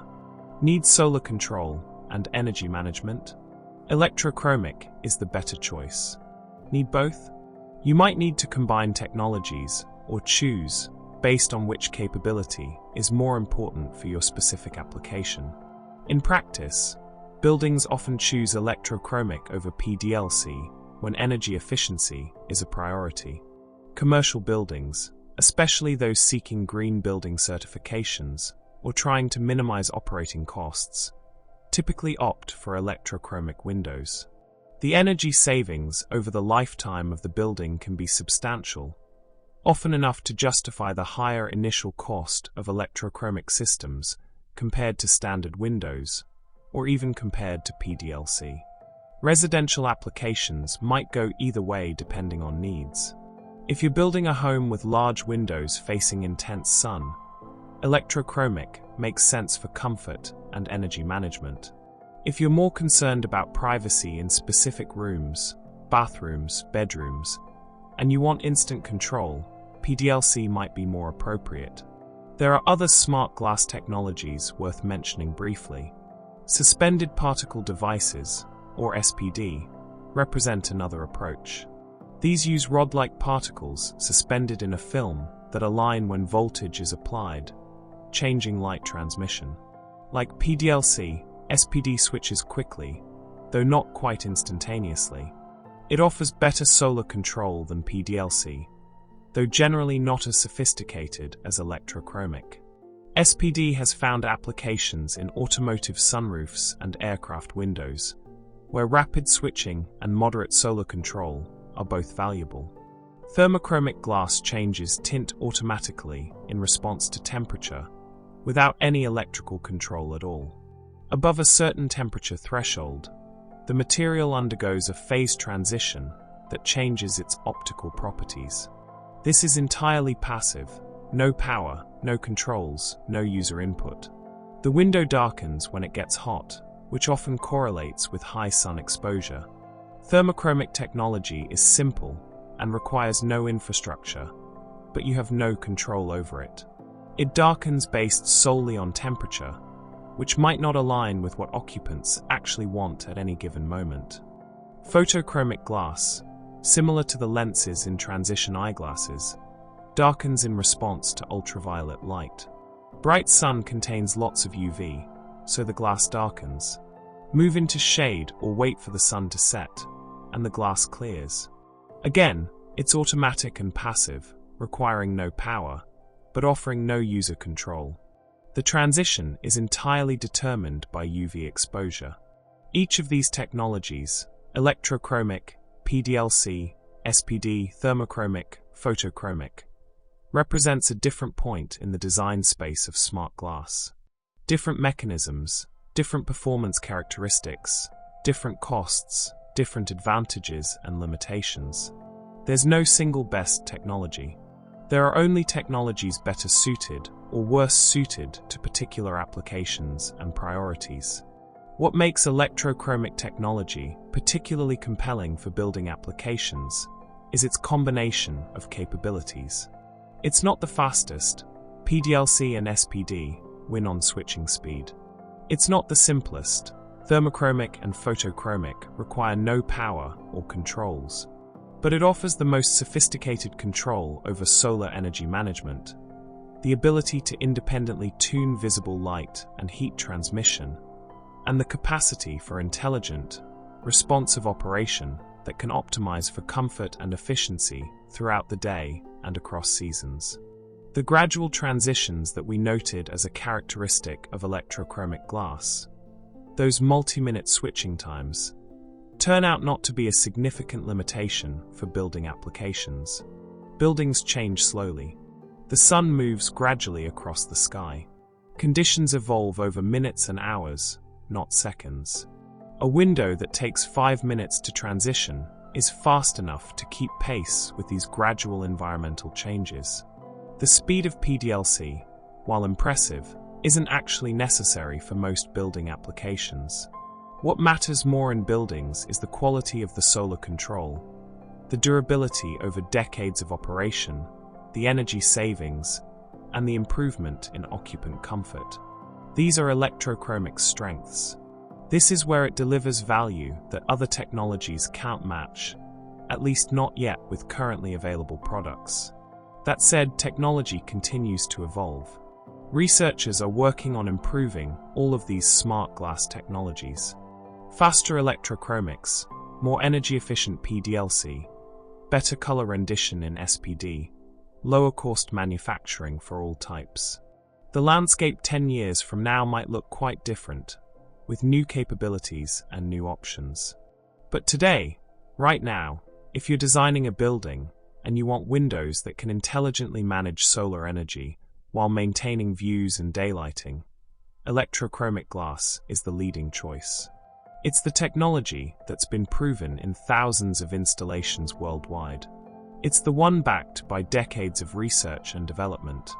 It's the one that delivers the specific combination of capabilities that modern high-performance buildings demand. Understanding that electrochromic is one option among several, understanding what makes it different from PDLC and other alternatives, helps us appreciate its particular strengths. It's not trying to be all things to all applications. It's optimized for a specific purpose: sophisticated solar control with gradual, energy-efficient state changes. And for that purpose, it excels. As you encounter smart glass in buildings or vehicles, you might find yourself wondering, is this electrochromic? PDLC? Something else? The behavior gives clues. Does it change instantly or gradually? Does it go from clear to frosted, or from clear to tinted?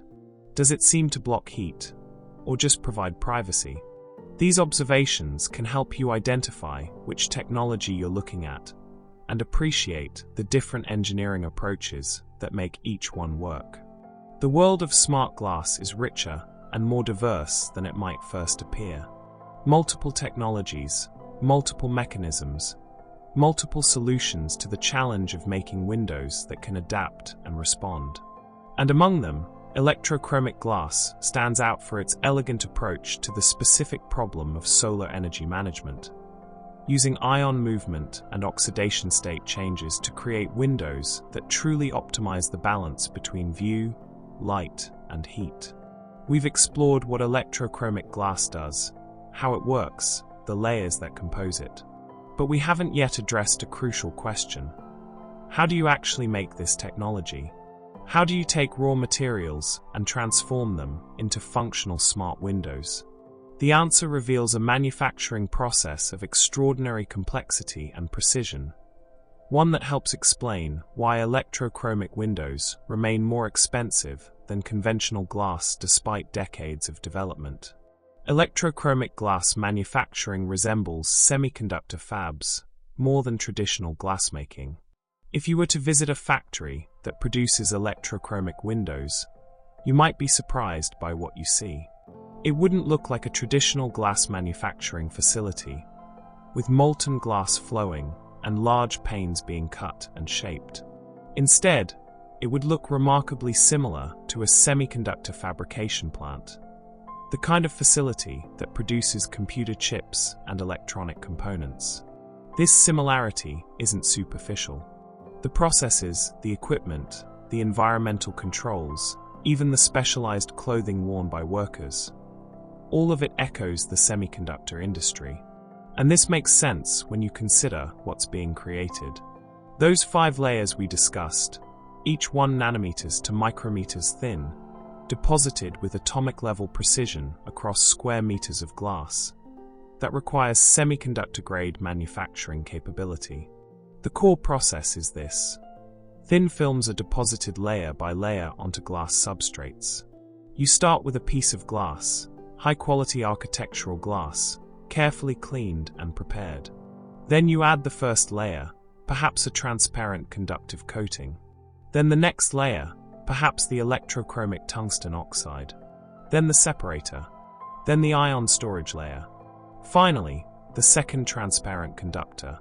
Each layer must be deposited with precise thickness control, uniform coverage, and minimal defects. Sputtering is the most common coating method used for electrochromic films. Sputtering is a physical vapor deposition technique, a way of transferring material from a solid source, called a target, onto a substrate. The process happens in a vacuum chamber, where air has been pumped out to create a near-perfect vacuum. Inside this chamber, you have the target material you want to deposit, let's say tungsten metal, and the glass substrate you want to coat. You introduce a small amount of inert gas, typically argon, into the chamber. Then you apply a high voltage, creating a plasma, a partially ionized gas where some of the argon atoms have been stripped of electrons. These charged argon ions are accelerated toward the tungsten target, and when they strike it with high energy, they literally knock tungsten atoms off the surface. These ejected tungsten atoms fly through the vacuum and land on the glass substrate, building up a thin film atom by atom. To create tungsten oxide rather than pure tungsten, you introduce oxygen into the chamber along with the argon. The tungsten atoms that are sputtered from the target react with oxygen in transit or on the substrate surface, forming tungsten oxide. By carefully controlling the oxygen concentration, the chamber pressure, the power applied to the target, and the temperature of the substrate, you can tune the properties of the deposited film. Its density, its crystal structure, its stoichiometry, its electrochromic performance. This is how metal oxides are applied atom by atom, not poured or painted or sprayed in any conventional sense, but built up one atomic layer at a time through this process of sputtering and deposition. It's extraordinarily slow by macroscopic standards, though the atoms are arriving at the surface at rates of billions per second.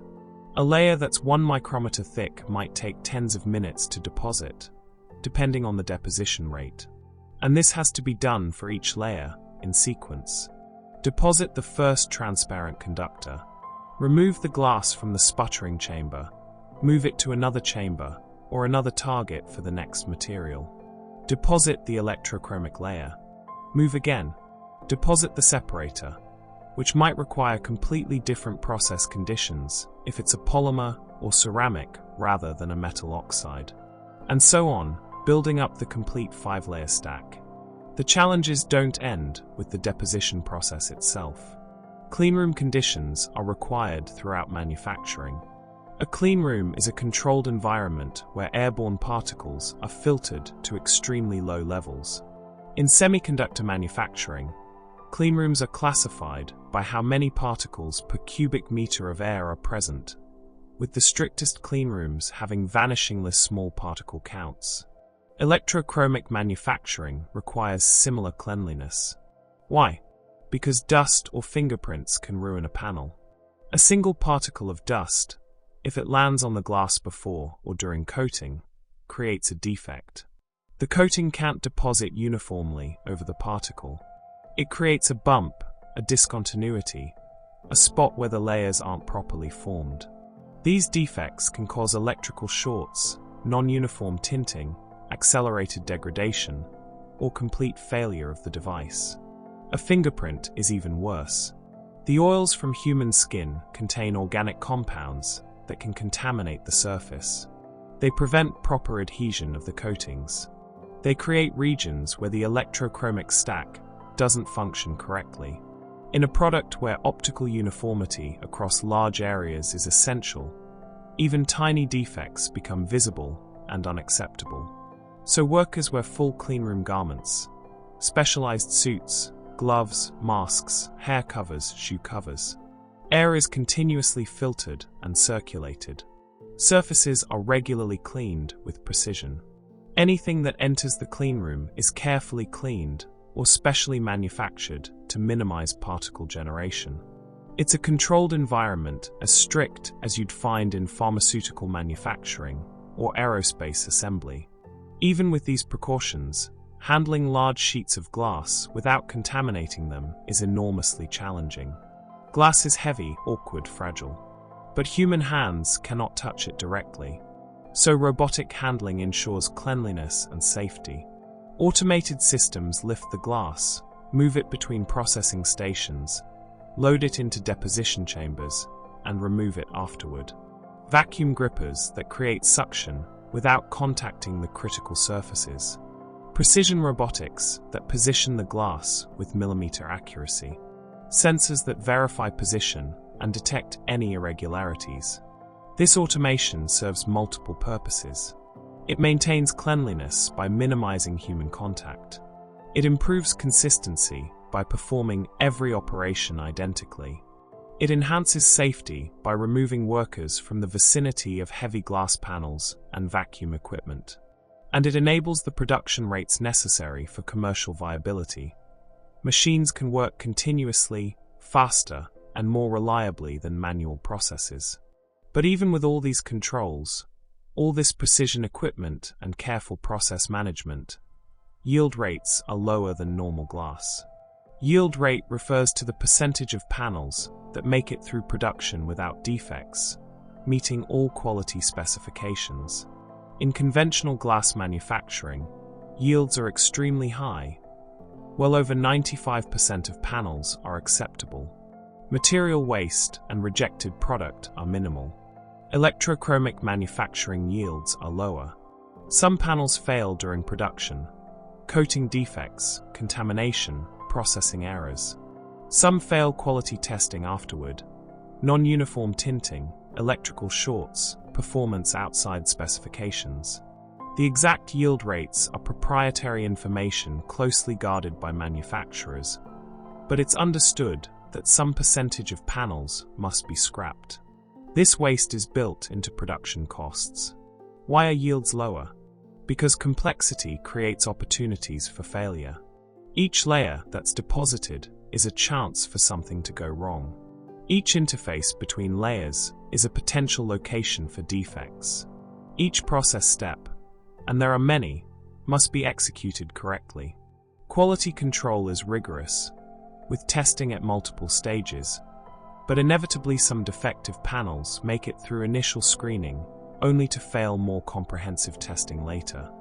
Manufacturers continuously work to improve yields through process optimization, better equipment, enhanced quality control. But the fundamental complexity of the product means that electrochromic glass will likely always have lower yields than simple glass. This is one reason why production costs are significantly higher than conventional windows. The cost structure of electrochromic windows reflects this manufacturing complexity.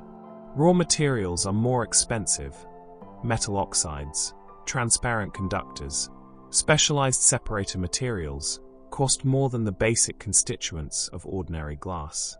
Processing is more expensive. Vacuum equipment, sputtering systems, cleanroom facilities require significant capital investment and ongoing operational costs. Labor is more expensive. Even with automation, skilled technicians are needed to operate and maintain sophisticated equipment. And the lower yields mean more material waste and more panels that never reach customers. Industry observers estimate that electrochromic windows might cost 3 to 5 times as much as high-performance conventional windows with static low-emissivity coatings and solar-controlled tinting. Some of this premium reflects the technology's value. The energy savings, the improved comfort, the dynamic control. But much of it reflects the genuine cost of manufacturing such complex devices. Efforts to reduce costs focus on several areas. Scaling up production to achieve economies of scale. Larger factories with higher throughput can reduce per-unit costs. Improving yields to minimize waste. Better process control and quality management reduce the number of rejected panels. Developing alternative materials that might be cheaper or easier to deposit. Streamlining the layer stack. Perhaps finding ways to achieve similar performance with fewer layers or simpler architectures. But at its core, electrochromic glass manufacturing will always require precision. This is not a technology that can be manufactured carelessly or cheaply while still performing reliably. The tolerances are tight. The processes are sensitive. Precision is everything. Consider the thickness of a single layer, perhaps the tungsten oxide electrochromic film. It might need to be 500 nanometers thick, plus or minus perhaps 20 nanometers, across an entire panel that might be several square meters in area. That's a tolerance of 4% on a dimension smaller than the wavelength of visible light, maintained uniformly across a huge area. If the coating is too thin in some regions, it won't darken sufficiently. Too thick, and it might crack or delaminate over time. Non-uniform thickness creates visible patterns in the tinting, unacceptable in an architectural product. Or consider the interfaces between layers. These must be clean and well-defined. If the separator layer doesn't form properly, if there are voids or weak spots, ions might not transport uniformly across the window during switching. If the interface between the tungsten oxide and the transparent conductor has contamination, electrical resistance might be too high, causing slow or non-uniform transitions. Testing is extensive at every stage. Thickness measurements using specialized instruments that can measure nanometer scale dimensions. Electrical testing to verify conductivity and resistance meet specifications. Optical testing to confirm transparency, tint characteristics, uniformity. Functional testing, where panels are cycled through switching operations to ensure they perform correctly. Accelerated aging tests, where panels are subjected to extreme conditions. High temperatures, high humidity, thousands of rapid cycles, to predict long-term durability. Panels that fail any of these tests are rejected. They might be scrapped entirely, or if the defect is limited to a small area, they might be cut down to smaller sizes. But quality standards for electrochromic windows are necessarily high. These products will be installed in buildings where they're expected to function reliably for 20 or 30 years. Early failures would damage the technology's reputation and create expensive warranty claims. So manufacturers are conservative, rejecting panels that might possibly be problematic even if they appear to function correctly in initial testing. The manufacturing process also needs to be environmentally controlled. Temperature matters during deposition. Too cold, and the atoms don't have enough mobility to form good films. Too hot, and you might damage previous layers, or change the properties of the materials in undesirable ways. Humidity must be kept low to prevent moisture absorption that could interfere with ion transport or cause corrosion. Even lighting in the facility might be controlled, avoiding wavelengths that could affect photosensitive materials. All of this, the vacuum equipment, the clean rooms, the robotics, the testing instruments, the environmental controls, the skilled workforce, represents an enormous investment. Building a new electrochromic manufacturing facility might cost hundreds of millions of dollars. This capital intensity creates barriers to entry for new competitors and makes the industry somewhat concentrated among a few major manufacturers who have the resources to invest at this scale. It also means that electrochromic windows are manufactured in relatively few locations globally. Unlike conventional glass, which is made in hundreds of facilities worldwide, electrochromic production is limited to specialized factories in a handful of countries. This geographic concentration can create supply chain challenges and limits how quickly production can scale to meet growing demand. Yet despite all these challenges, the complexity, the costs, the precision requirements, the lower yields, manufacturers have succeeded in producing electrochromic windows that work reliably in real-world applications. Thousands of buildings worldwide now feature electrochromic glazing, with windows that have been operating for years, or even more than a decade, cycling through countless transitions, performing their function of managing light and heat day after day. This success is a testament to the sophistication of modern manufacturing technology and the dedication of the engineers and technicians who have refined these processes over decades. What seemed impossibly difficult when Dr. Deb first observed color changes in tungsten oxide has become, if not routine, at least achievable with appropriate expertise and investment. And the manufacturing technology continues to improve. Each generation of products benefits from refinements in processes, better materials, more automated production, higher yields. Costs gradually decrease, though they remain substantially higher than conventional glass. Quality and reliability improve, with newer products showing better durability and performance than earlier generations. But the fundamental challenge remains. Making electrochromic glass is genuinely difficult. It requires bringing together expertise from materials science, thin film physics, electrochemistry, vacuum technology, automation, and quality control. It requires infrastructure and investment on a scale that only major companies can achieve. And it requires an unwavering commitment to precision at every stage of the process. This difficulty, this complexity, is part of why electrochromic windows feel special, futuristic, premium.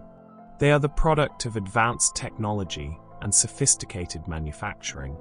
Each panel represents the coordinated work of dozens or hundreds of people, the operation of complex machinery, the application of decades of scientific knowledge. When you see a smart window changing tint, responding to conditions, you're seeing the result of all that complexity, all that precision, all that effort made invisible within a piece of glass that appears almost magical in its capabilities. We've been focused on the sophisticated layers, the ion movement, the precision manufacturing of electrochromic coatings. But we need to step back for a moment and remember something fundamental. Before any of those advanced coatings can be applied, before the thin films and the nanometer scale precision, you need glass itself. And making glass, just the base material that everything else builds upon, is an industrial process with its own profound challenges, particularly when it comes to energy and environmental impact. Glass melting requires temperatures of 1,500 to 1,700 degrees Celsius. That's nearly 3,000 degrees Fahrenheit, hot enough to melt rock, hot enough to make sand flow like water. This extreme heat is necessary because glass is made by melting together silica sand with various other ingredients, sodium carbonate, limestone, and other minerals that modify the glass properties. These materials only combine and become homogeneous molten glass at temperatures that most of us can barely imagine. Think about what that temperature means. Most cooking ovens reach perhaps 250 degrees Celsius. A blast furnace for making steel operates around 1,500 degrees Celsius. Glass furnaces sit at the upper end of industrial temperature requirements. Achieving and maintaining these temperatures requires specialized refractory materials, ceramics and bricks that can withstand prolonged exposure to extreme heat without melting or degrading. The furnaces themselves are massive structures, insulated heavily, built to contain this inferno. And it's not a quick process. Melting lasts 18 to 24 hours per batch in many glass manufacturing facilities. Raw materials are fed into the furnace continuously or in large batches, and they must be heated gradually, carefully, to prevent thermal shock and to allow complete melting and homogenization. You can't rush it. The materials need time to reach temperature, time for the chemical reactions to complete, time for bubbles and impurities to rise to the surface and be removed.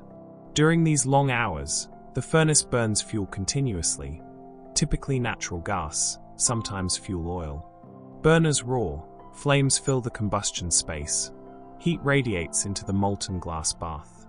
It's an intense, energy-hungry process, and it's the dominant factor in glass manufacturing's energy footprint. This stage uses 80 to 90% of production energy in conventional glass manufacturing. Everything else, cutting the glass, tempering it, coating it, washing it, packaging it, all of those steps combined consume only a small fraction of the energy compared to the melting itself. The melting furnace is the energy beast at the heart of glass production, the step that determines the overall energy intensity and carbon footprint of the industry. For context, the glass industry globally consumes enormous amounts of energy. Estimates suggest it uses around 1% of total industrial energy consumption worldwide. That might not sound like much, but it represents billions of kilowatt-hours, millions of tons of fuel, substantial greenhouse gas emissions. And most of that energy goes into melting. The infrastructure for this melting is not easily changed. Furnaces typically last about 15 years before they need to be completely rebuilt.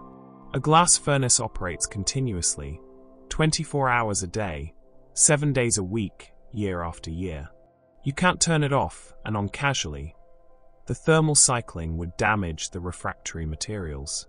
So once a furnace is lit, it runs until it reaches the end of its operational life. After 15 years of continuous operation, the refractory lining has degraded. The structure has been stressed by thermal expansion and contraction. Corrosion from molten glass has taken its toll. The furnace must be shut down, allowed to cool, a process that itself takes weeks, then demolished and rebuilt with new refractory materials. This rebuilding, sometimes called a rebuild or campaign, takes months and costs millions of dollars. It's a major undertaking that manufacturers plan years in advance. This long operational life means that manufacturers only get 2 replacement cycles before 2050. If a furnace is rebuilt today in 2026 and lasts 15 years, it will need replacement around 2041. Rebuild it then, and it operates until roughly 2056. That's essentially 2 opportunities to make changes, 2 moments when fundamental technology shifts can be implemented. After that, we're past 2050, the year many climate goals are targeted. Why does this matter? Because carbon emissions are a major concern for the glass industry. Burning natural gas to melt glass releases carbon dioxide, both from the combustion of the fuel itself and from chemical reactions in the glass batch, where carbonates break down and release CO2. These emissions contribute to climate change, and the glass industry, like all heavy industry, faces increasing pressure to decarbonize. The challenge is significant. Glass manufacturing is what's called a hard-to-abate sector, an industry where emissions are technically difficult and expensive to eliminate. The high temperatures required, the continuous operation, the scale of energy demand all make decarbonization complex. You can't just plug in renewable electricity and call it done. The infrastructure, the processes, the entire system was built around burning fossil fuels. But solutions are emerging. Hybrid gas-electric furnaces are one approach gaining traction. These furnaces use a combination of gas burners and electric heating elements. The electric elements, submerged in the molten glass bath, provide supplementary heat through electrical resistance. By running the electric elements when renewable electricity is available and cheap, manufacturers can reduce natural gas consumption while still maintaining the temperature and throughput needed for production.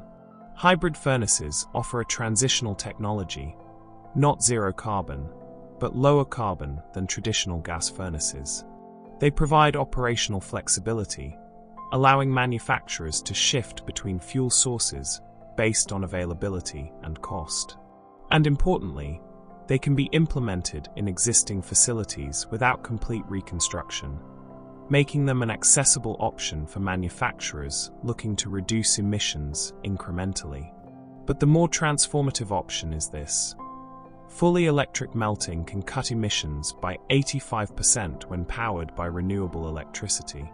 All electric glass furnaces use only electrical heating, no gas burners at all. Electric current passes through the molten glass, which is conductive at high temperatures, heating it through resistance. Or electric elements heat the glass from above and below. Various designs exist, but the principle is the same. Eliminate fossil fuel combustion entirely.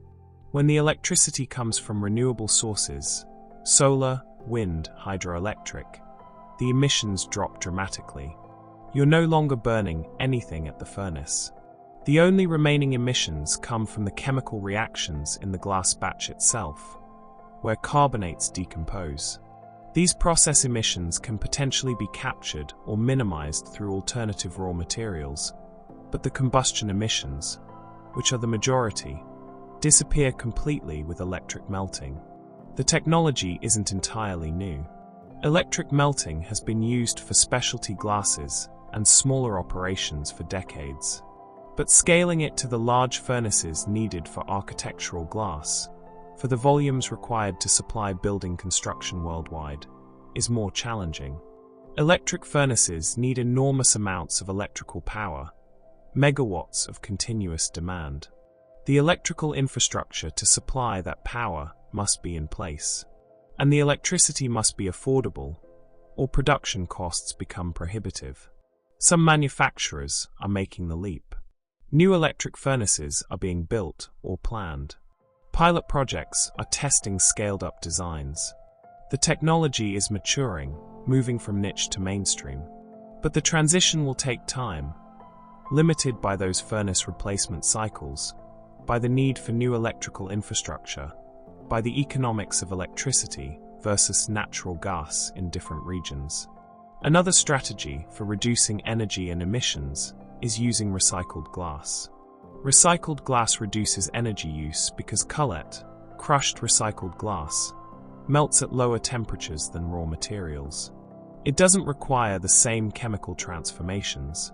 When you add cullet to the furnace batch, you reduce the amount of virgin materials that need melting, and you lower the overall energy required to reach melting temperature. Some estimates suggest that using cullet can reduce melting energy by 2 to 3% for every 10% of cullet in the batch. Higher recycled content also reduces raw material consumption and the emissions associated with mining and transporting sand, soda ash, and limestone. It's circular economy thinking, taking end-of-life glass and returning it to the production cycle rather than sending it to landfill. Many glass manufacturers already use significant amounts of cullet when it's available and suitable for their products. But high recycled content causes foaming issues. Here's the problem. Cullet, especially from post-consumer sources, often contains contamination, organic materials, metals, ceramics, other types of glass with different chemistries. When heated, these contaminants can create foam in the molten glass bath. Organic materials decompose and release gases. Certain metal compounds act as foaming agents. The foam must be removed or it creates defects in the finished glass, bubbles, streaks, weaknesses. Removing foam requires time and heat, exactly what you're trying to reduce by using cullet in the first place. So there's a balance. Some cullet helps reduce energy. Too much cullet, or poorly sorted cullet with high contamination, creates processing problems that might actually increase energy consumption or reduce production rates. Manufacturers must carefully manage their cullet sources, often using primarily industrial cullet from their own facilities where contamination is minimal, supplemented by cleaner streams of post-consumer cullet when available. The glass industry is also exploring alternative raw materials that might reduce process emissions. Traditional glass recipes use sodium carbonate, which releases CO2 when it decomposes in the furnace. Alternative sodium sources that don't contain carbonate could eliminate these process emissions. Research continues, but changing glass chemistry is delicate. The material properties must be preserved, and new formulations require extensive testing to ensure they meet performance standards for strength, weathering resistance, and optical quality. All of these challenges, the energy intensity, the carbon emissions, the long furnace lifetimes, the complexity of decarbonization, apply to glass production generally. And they affect electrochromic windows, just as they affect any other glass product. The base glass that receives those sophisticated electrochromic coatings was still melted in a high-temperature furnace, still required enormous energy, still generated emissions. In some ways, this makes the environmental value proposition of electrochromic windows even more important. Yes, there are emissions associated with producing the glass and applying the coatings. But over the window's lifetime, the energy it saves by reducing cooling loads, by blocking solar heat when it's unwanted, can far exceed the embodied energy of its production. Life cycle assessments generally show that electrochromic windows in appropriate climates pay back their manufacturing energy within a few years through operational energy savings, then continue saving energy for decades thereafter. But it also highlights that improving glass manufacturing itself, making the melting process cleaner and more efficient, amplifies the benefits of all glass products, including advanced technologies like electrochromic windows. Cleaner base glass production means lower embodied carbon for the finished products. This is why the industry's decarbonization efforts matter so much. The furnace problem is, in many ways, a microcosm of the broader challenge of industrial decarbonization. Long-lived infrastructure, high energy intensity, technical complexity, economic constraints. All of these factors create inertia, resistance to change. Yet change is happening. Electric furnaces, hybrid systems, improved efficiency, greater use of recycled materials. Progress on multiple fronts, driven by regulatory pressure, customer demand, and the industry's own recognition that the current trajectory is unsustainable. Each new furnace built or rebuilt represents a choice. Continue with gas, perhaps with incremental efficiency improvements. Go hybrid, balancing flexibility and emissions reduction. Take the leap to full electric, betting on falling renewable electricity costs and tightening carbon regulations. These decisions made today will shape the industry's emissions profile for the next 15 years and beyond.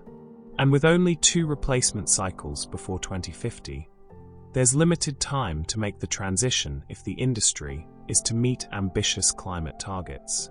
Every furnace that's rebuilt as gas only is a missed opportunity, a commitment to continued emissions until at least the 2040s. Every furnace that goes electric or hybrid moves the industry towards sustainability, reduces its climate impact, and demonstrates that even heavy industry can evolve. The contrast is striking. On one side, molten glass at 1,700 degrees Celsius, massive refractory structures, roaring flames, an industrial process that hasn't fundamentally changed in a century. On the other side, nanometer-thin layers of metal oxides, ion migration, sophisticated electronics, technology from this century, futuristic and precise. Both are necessary to create electrochromic windows. The ancient art of glassmaking meets cutting-edge materials science, with all the energy and environmental challenges that entails. For those of us who benefit from smart windows, who enjoy the comfort they provide and the energy they save, it's worth remembering this hidden complexity.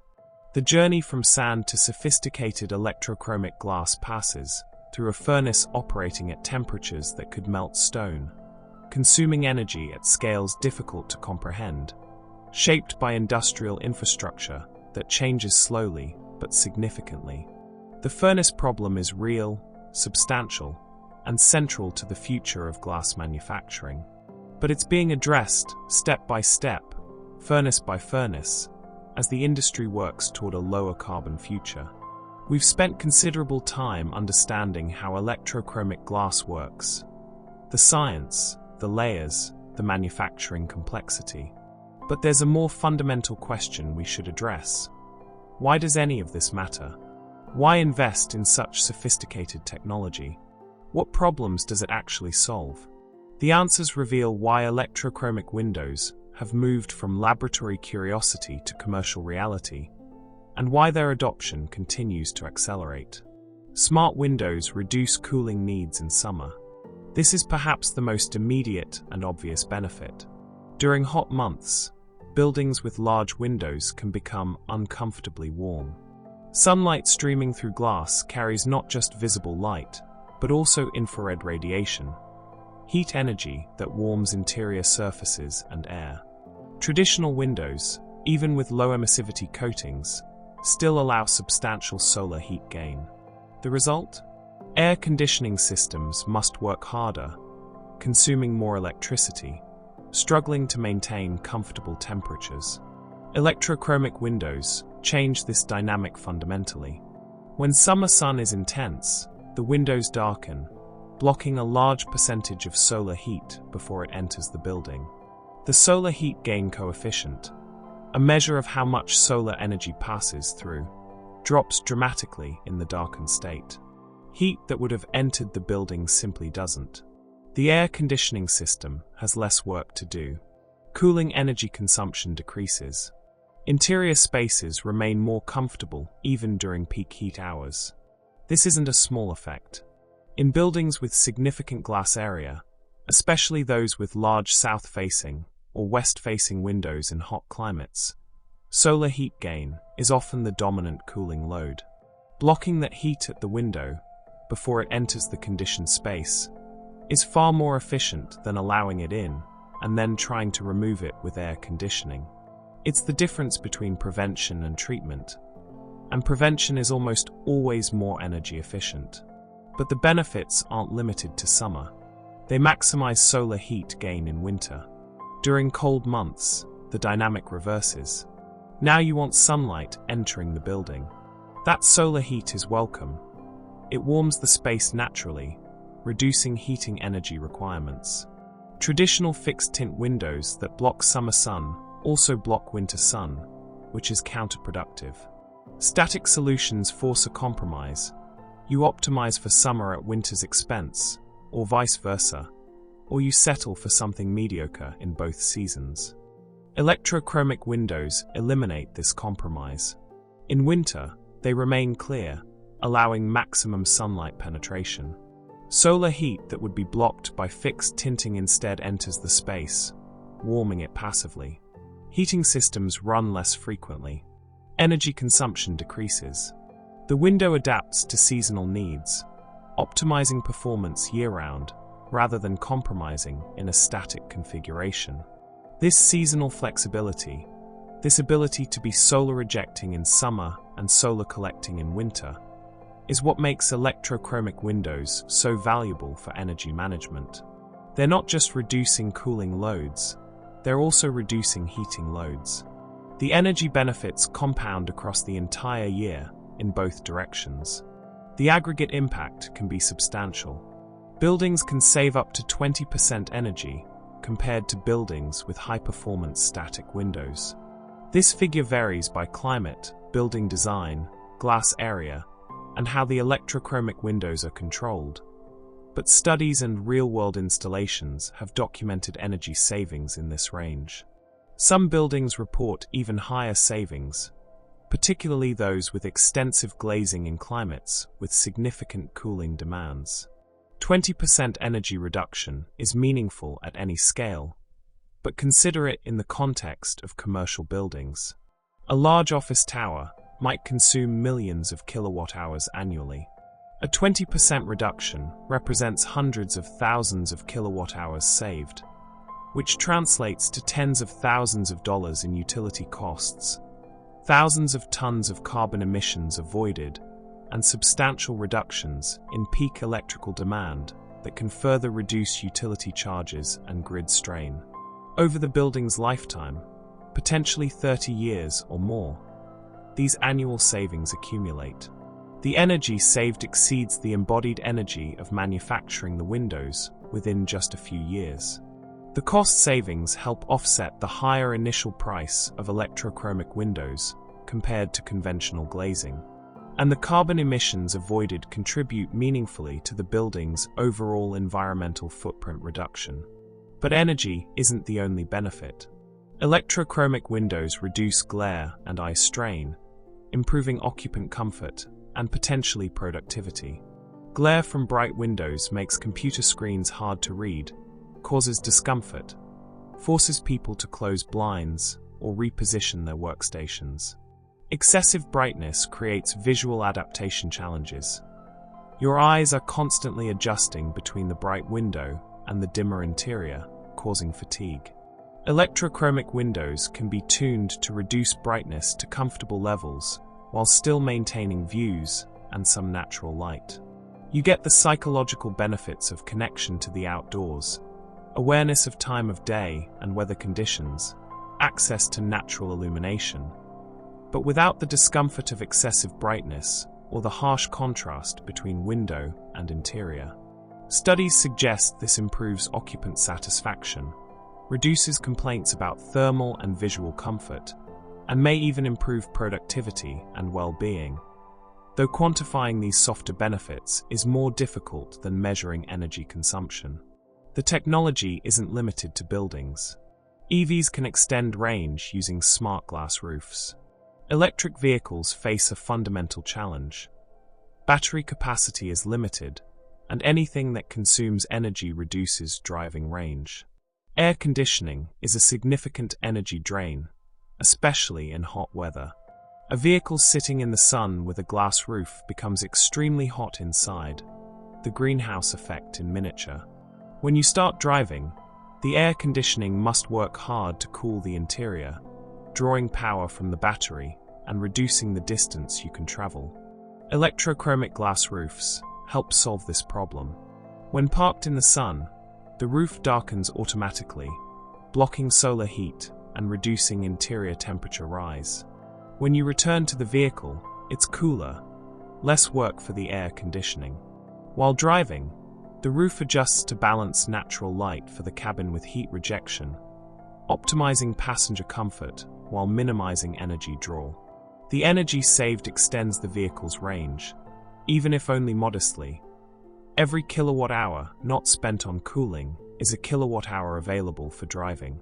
Several automotive manufacturers have introduced electrochromic glass roofs, or sunroofs, in premium vehicles. The technology provides a luxury feature, an impressive demonstration of advanced technology, while also serving the practical purpose of thermal management. As electric vehicles become more common and range anxiety remains a concern, features that improve efficiency and extend range have real value beyond mere novelty. The growing adoption of electrochromic technology is reflected in market growth. Market value exceeded $2.8 billion in 2025. This represents the global market for electrochromic products across all applications: architectural windows, automotive glass, aircraft windows, and emerging applications. It's a substantial market, large enough to support multiple manufacturers, ongoing research and development, and continued manufacturing capacity expansion. To put this in context, the global architectural glass market overall is much larger, hundreds of billions of dollars annually. Electrochromic windows remain a premium segment, a small percentage of total glass installations. But that percentage is growing as technology improves, costs decrease, and awareness spreads. Growth is driven by sustainability regulations that are becoming more stringent worldwide. Governments and municipalities are implementing building codes that require higher energy efficiency. Some jurisdictions set maximum energy use intensity targets. Others require specific technologies or performance levels. Many have adopted green building rating systems. LEED in the United States, BREEAM in Europe, similar systems elsewhere, that award points for energy-efficient design, including advanced glazing technologies. These regulations create market pull. Building owners and developers who might have been hesitant to pay the premium for electrochromic windows now find that installing them helps meet code requirements, achieve certification levels, or qualify for incentives. What was once optional becomes advantageous, or even necessary to secure building permits and achieve market positioning as a sustainable, forward-thinking development. Governments incentivize energy-efficient buildings through various mechanisms. Tax credits, accelerated depreciation, rebates, grants. Different jurisdictions offer different incentives, but the effect is similar, reducing the effective cost of energy-efficient technologies and making them more economically attractive. These incentives recognize that energy-efficient buildings provide public benefits: reduced grid demand, lower emissions, improved energy security, and that supporting their development through incentives serves broader policy goals. For electrochromic windows specifically, some utilities and government programs offer direct rebates or incentives because they recognize the technology's potential to reduce peak electricity demand. Air conditioning loads typically peak on hot summer afternoons when electricity demand across the grid is highest. Technologies that reduce cooling loads specifically during these peak periods are particularly valuable for grid management. By reducing peak demand, electrochromic windows help avoid the need for utilities to build additional generating capacity or purchase expensive peak power. As awareness and adoption grow, architects increasingly design around SmartGlass, treating it not as an afterthought or upgrade option, but as a fundamental component of building design. This represents a shift in how architectural glazing is conceived. For most of modern architecture's history, glass has been static, chosen once during design and then fixed for the building's life. Architects worked around this limitation, using fixed shading devices, carefully oriented windows, deliberate building massing to manage solar exposure. But with electrochromic glass, the window becomes a dynamic element, something that responds and adapts. This opens new design possibilities. You can use larger glass areas without the penalty of excessive heat gain because the glass will darken when needed. You can eliminate or minimize external shading devices, louvers, overhangs, fins, that would otherwise be necessary, achieving cleaner architectural lines. You can design facades that are more transparent, more open to views and light, knowing that the glass will self-regulate to maintain comfort. Some architects are designing entire buildings where electrochromic glass is central to the thermal management strategy. The windows aren't just a product specification. They're a key system, integrated with the building's energy management, coordinated with lighting controls, essential to achieving the performance targets. This integrated approach maximizes the value of the technology and pushes building design toward a more responsive, adaptive model. Looking forward, the market is projected to double by 2035. Various market research firms and industry analysts forecast continued strong growth, driven by the factors we've discussed: regulations, incentives, energy costs, climate concerns, technological improvements, cost reductions. Doubling in 10 years implies annual growth rates around 7%, which is substantial for an established technology, but reflects the current trajectory.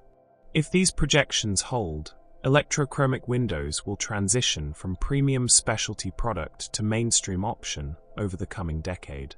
More buildings, more vehicles, more applications. Increased volume should drive further cost reductions through economies of scale, making the technology accessible to a broader range of projects.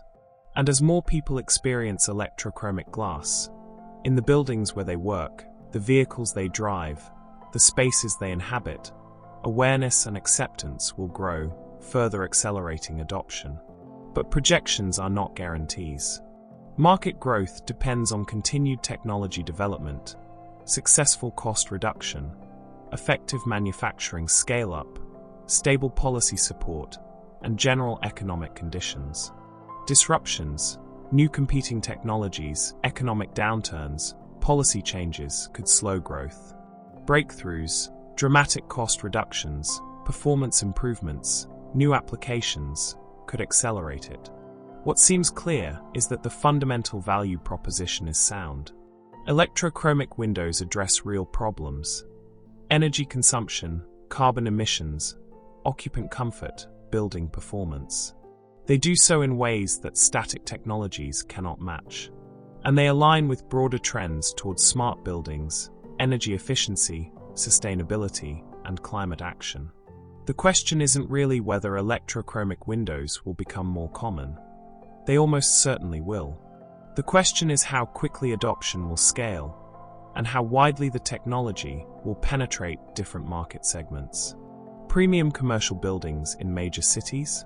Certainly. High-end residential developments? Increasingly.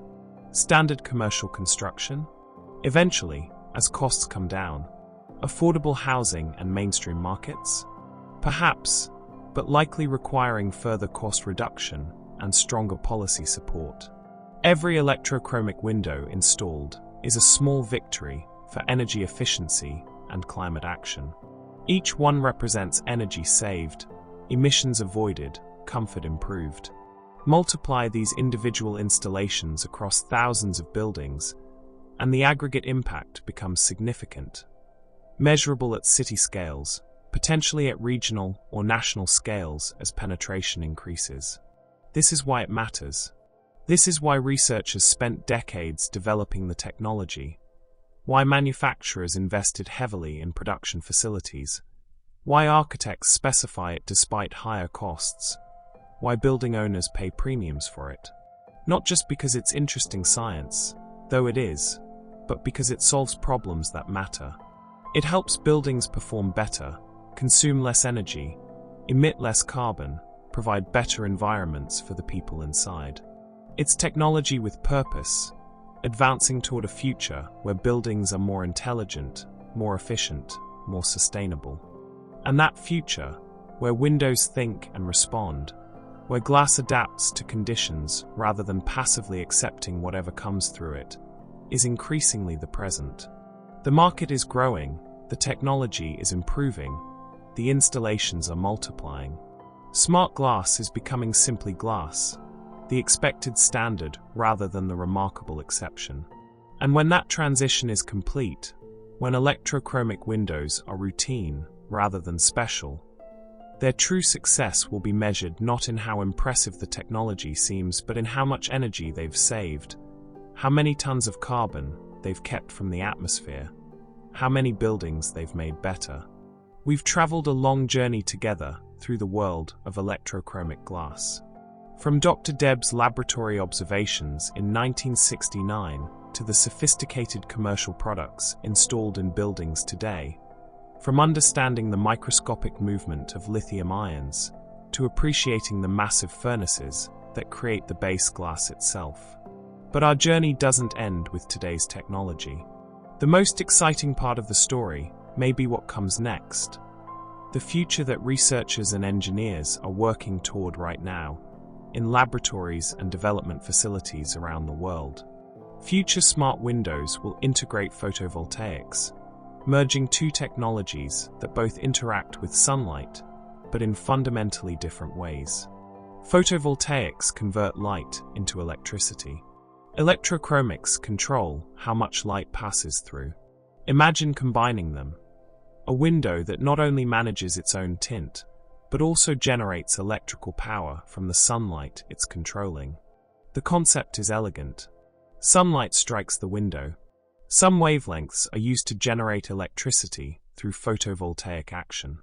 Other wavelengths either pass through or are blocked by the electrochromic layer, depending on its current state. The window becomes multifunctional, managing light, managing heat, and producing power, all in the same device. Research prototypes already exist. Transparent or semi-transparent solar cells can be combined with electrochromic layers in various configurations. The challenges lie in optimizing both functions simultaneously. Photovoltaic efficiency often benefits from absorbing light that you'd prefer to transmit for daylighting, while electrochromic function requires materials that might interfere with optimal photovoltaic design. But these are engineering challenges, not fundamental impossibilities. Progress continues, with each generation of prototypes showing better performance and more practical designs. This integration could lead to something remarkable. Windows may power themselves. The electricity generated by the integrated photovoltaics could supply the energy needed for electrochromic switching. The window becomes energy neutral, or even energy positive, producing more power than it consumes. Any excess electricity could be fed back into the building's electrical system, contributing to overall building power needs. Imagine the implications. Windows that require no external power connection for their smart functionality. They darken when the sun is strong, exactly when they're generating the most power. They clear when light is dim, when less power is available, but also when less power is needed, because switching requirements are minimal. The system naturally balances itself, with energy availability and energy needs aligned by the same environmental conditions. This self-powered capability would simplify installation, reduce wiring requirements, and make electrochromic windows practical in applications where running electrical connections is difficult or expensive. Retrofit applications would become easier. Remote or off-grid buildings could use smart windows without electrical infrastructure. The technology becomes more accessible, more flexible, more universally applicable. Beyond self-powering, the control systems for smart windows are evolving rapidly. AI will optimize tinting in real time, making decisions far more sophisticated than simple programmable rules. Today's electrochromic windows typically operate on relatively simple logic. Darken when sensors detect high light levels, clear when light dims, perhaps following programmed schedules or responding to manual overrides. But artificial intelligence enables much more nuanced control. AI systems can learn patterns. They can understand how sunlight moves through a particular building over days and seasons. They can correlate outside conditions with indoor comfort and energy consumption. They can predict when tinting adjustments will be needed and initiate transitions proactively rather than reactively. They can balance multiple objectives, maximizing daylight while minimizing glare, reducing cooling loads while maintaining views, responding to occupant preferences while optimizing energy efficiency. Machine learning algorithms can be trained on building performance data, learning what tint levels work best under various conditions. Over time, the system becomes more refined, more accurate, better at anticipating needs. It might notice that occupants frequently override the automatic settings at certain times of day and adjust its behavior accordingly. It might detect patterns in energy pricing and preferentially use stored thermal mass in the building during expensive peak hours, using the windows to manage solar gain strategically. This intelligent control transforms windows from responsive to predictive, from following rules to understanding context. The glass doesn't just react to current conditions. It anticipates future conditions and prepares accordingly. It becomes truly smart, not just programmable. Other innovations address fundamental aspects of the technology. Transparent batteries are already being tested, representing another potential integration. Imagine a window with energy storage built directly into its structure. The window could store excess electrical energy during peak sunlight hours and release it later when needed, either for its own switching operations or for building loads. Combined with integrated photovoltaics, you'd have a complete energy generation and storage system within the window itself. Transparent batteries use specialized electrode materials and electrolytes that allow visible light to pass through while still storing electrical charge. The technology is in relatively early stages, with current prototypes showing limited storage capacity and cycle life compared to conventional batteries. But the trajectory is promising, with each generation showing improvements. If transparent batteries can be made practical and durable, they could enable entirely new window architectures where energy management happens locally, at each window, rather than centrally in the building.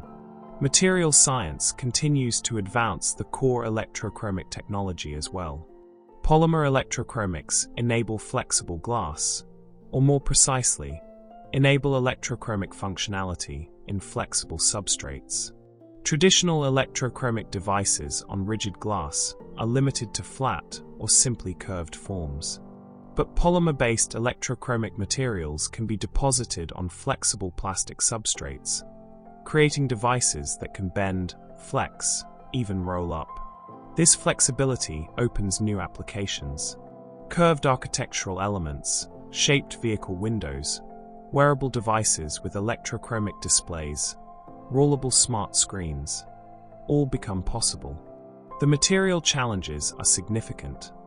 Flexible devices must maintain their electrochromic performance through repeated bending, must be durable despite the substrate's flexibility, must maintain good optical quality without rigid glass support. But researchers are making progress, developing polymer systems with performance approaching that of traditional metal oxide electrochromics. Performance improvements continue across all aspects of the technology. New materials allow faster switching, addressing one of the traditional limitations of electrochromic windows. Researchers are exploring materials with higher ionic conductivity, more efficient ion insertion and extraction, and better electronic properties. Some experimental materials show switching times of seconds rather than minutes, approaching the instant response of PDLC, while maintaining the energy management capabilities that make electrochromics valuable. Faster switching enables new use cases and improves user experience. Windows that respond quickly to rapidly changing conditions, passing clouds, moving sun angles, sudden changes in building occupancy or use. The leisurely transitions of current electrochromic windows work well for most building applications, but faster response would expand the technology's versatility and appeal. Aesthetics are evolving too. Color options will expand beyond blue, giving architects and designers more choices for how electrochromic windows look when darkened. The blue-gray tint of tungsten oxide electrochromics is characteristic and generally acceptable, but some applications might prefer neutral grays, warm browns, or even other colors. Different electrochromic materials and layer combinations can produce different color palettes in their darkened states. Some research focuses on multicolor electrochromic devices, windows that could switch not just between clear and tinted, but among different colors. Red, green, blue tints on demand, perhaps for architectural expression, for artistic installations, for mood lighting effects. The technical challenges are substantial, maintaining good performance across multiple colored states, preventing color mixing or degradation. But the concept demonstrates how far the technology might evolve beyond simple light control. Economic factors will continue to improve as well. Manufacturing costs will continue to drop as production volumes increase. Processes become more efficient, and materials become cheaper through economies of scale and competition. Every doubling of cumulative production typically brings cost reductions, a phenomenon observed across many technologies. As more electrochromic windows are produced, as more manufacturers enter the market, as supply chains mature and optimize, prices decline. Lower costs accelerate adoption, which increases production volumes, which further reduces costs. A virtuous cycle that has driven countless technologies from expensive novelties to affordable commodities. Electrochromic windows are earlier in this cycle than, say, solar panels or LED lighting, but they're following a similar trajectory. Each year, the technology becomes more accessible to a broader range of applications and users. Looking at the convergence of these trends, better performance, new capabilities, integrated functions, intelligent control, lower costs. A future emerges where smart glass may become the default choice for architectural glazing. Not a premium option or a special feature, but simply what windows are. The standard expectation. The baseline. In this future, specifying static glass would be the unusual choice, requiring justification. Why would you install windows that can't adapt when adaptive windows are available, affordable, and obviously superior in performance? It would be like choosing a manual typewriter when computers are available. Possible, perhaps preferable for specific niche applications, but clearly not the mainstream choice. Buildings designed in this future would assume dynamic glazing from the start. Energy models would account for it. Control systems would integrate it. Occupant expectations would include it. The building envelope would be fundamentally responsive, with the windows playing an active role in thermal management, daylighting control, and occupant comfort, rather than being passive barriers that force compromises. From this vantage point, ordinary windows could soon feel obsolete, as archaic as single-pane glass feels today compared to modern insulated glazing. We might look at static windows and wonder why anyone would tolerate such inflexibility. The inability to control solar heat gain, the compromise between winter and summer performance, the need for blinds and shades. All of it might seem like accepting unnecessary limitations when better solutions exist. This shift represents more than just technology adoption. It represents a fundamental change in what we expect from buildings, in how we understand the envelope between inside and outside, in the relationship between human comfort and environmental conditions. For most of human history, architecture has been about creating static shelter, solid walls and fixed openings that provide permanent protection from weather. But increasingly, architecture is becoming dynamic, responsive, adaptive. Smart windows are a key part of this evolution. They embody the principle that buildings should respond to conditions rather than merely resisting them, that technology can help us live more comfortably while using less energy, that the boundary between interior and exterior can be permeable and adjustable rather than fixed and absolute. As you lie here, drifting towards sleep, imagine that future. Buildings where every window knows the time of day, the season, the current weather, the occupant's preferences. Glass that darkens when harsh sun would cause glare, clears when daylight would be welcome, adjusts continuously to maintain perfect balance. Windows that generate power while managing light, that store energy while providing views, that communicate with building systems and with each other to optimize performance holistically. It's a future where glass truly thinks, or rather, where the intelligence we've embedded in it, the materials science and the algorithms and the careful engineering, all come together to create systems that seem to think, that respond appropriately without conscious human direction, that make buildings better places to be. And that future isn't distant speculation. Much of it is already being developed, tested, refined. Today's research prototypes are tomorrow's products. Today's expensive demonstrations are next decade's mainstream installations. The trajectory is clear, the progress steady, the destination increasingly visible. The mystery of electrochromic glass, how it works, why it matters, where it's going, reveals itself as a story of scientific discovery, engineering persistence, and technological evolution.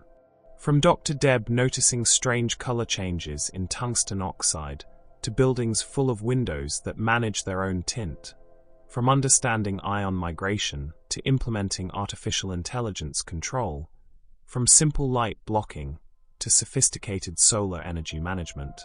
It's a story that continues, with new chapters being written in research labs and manufacturing facilities and architectural studios right now.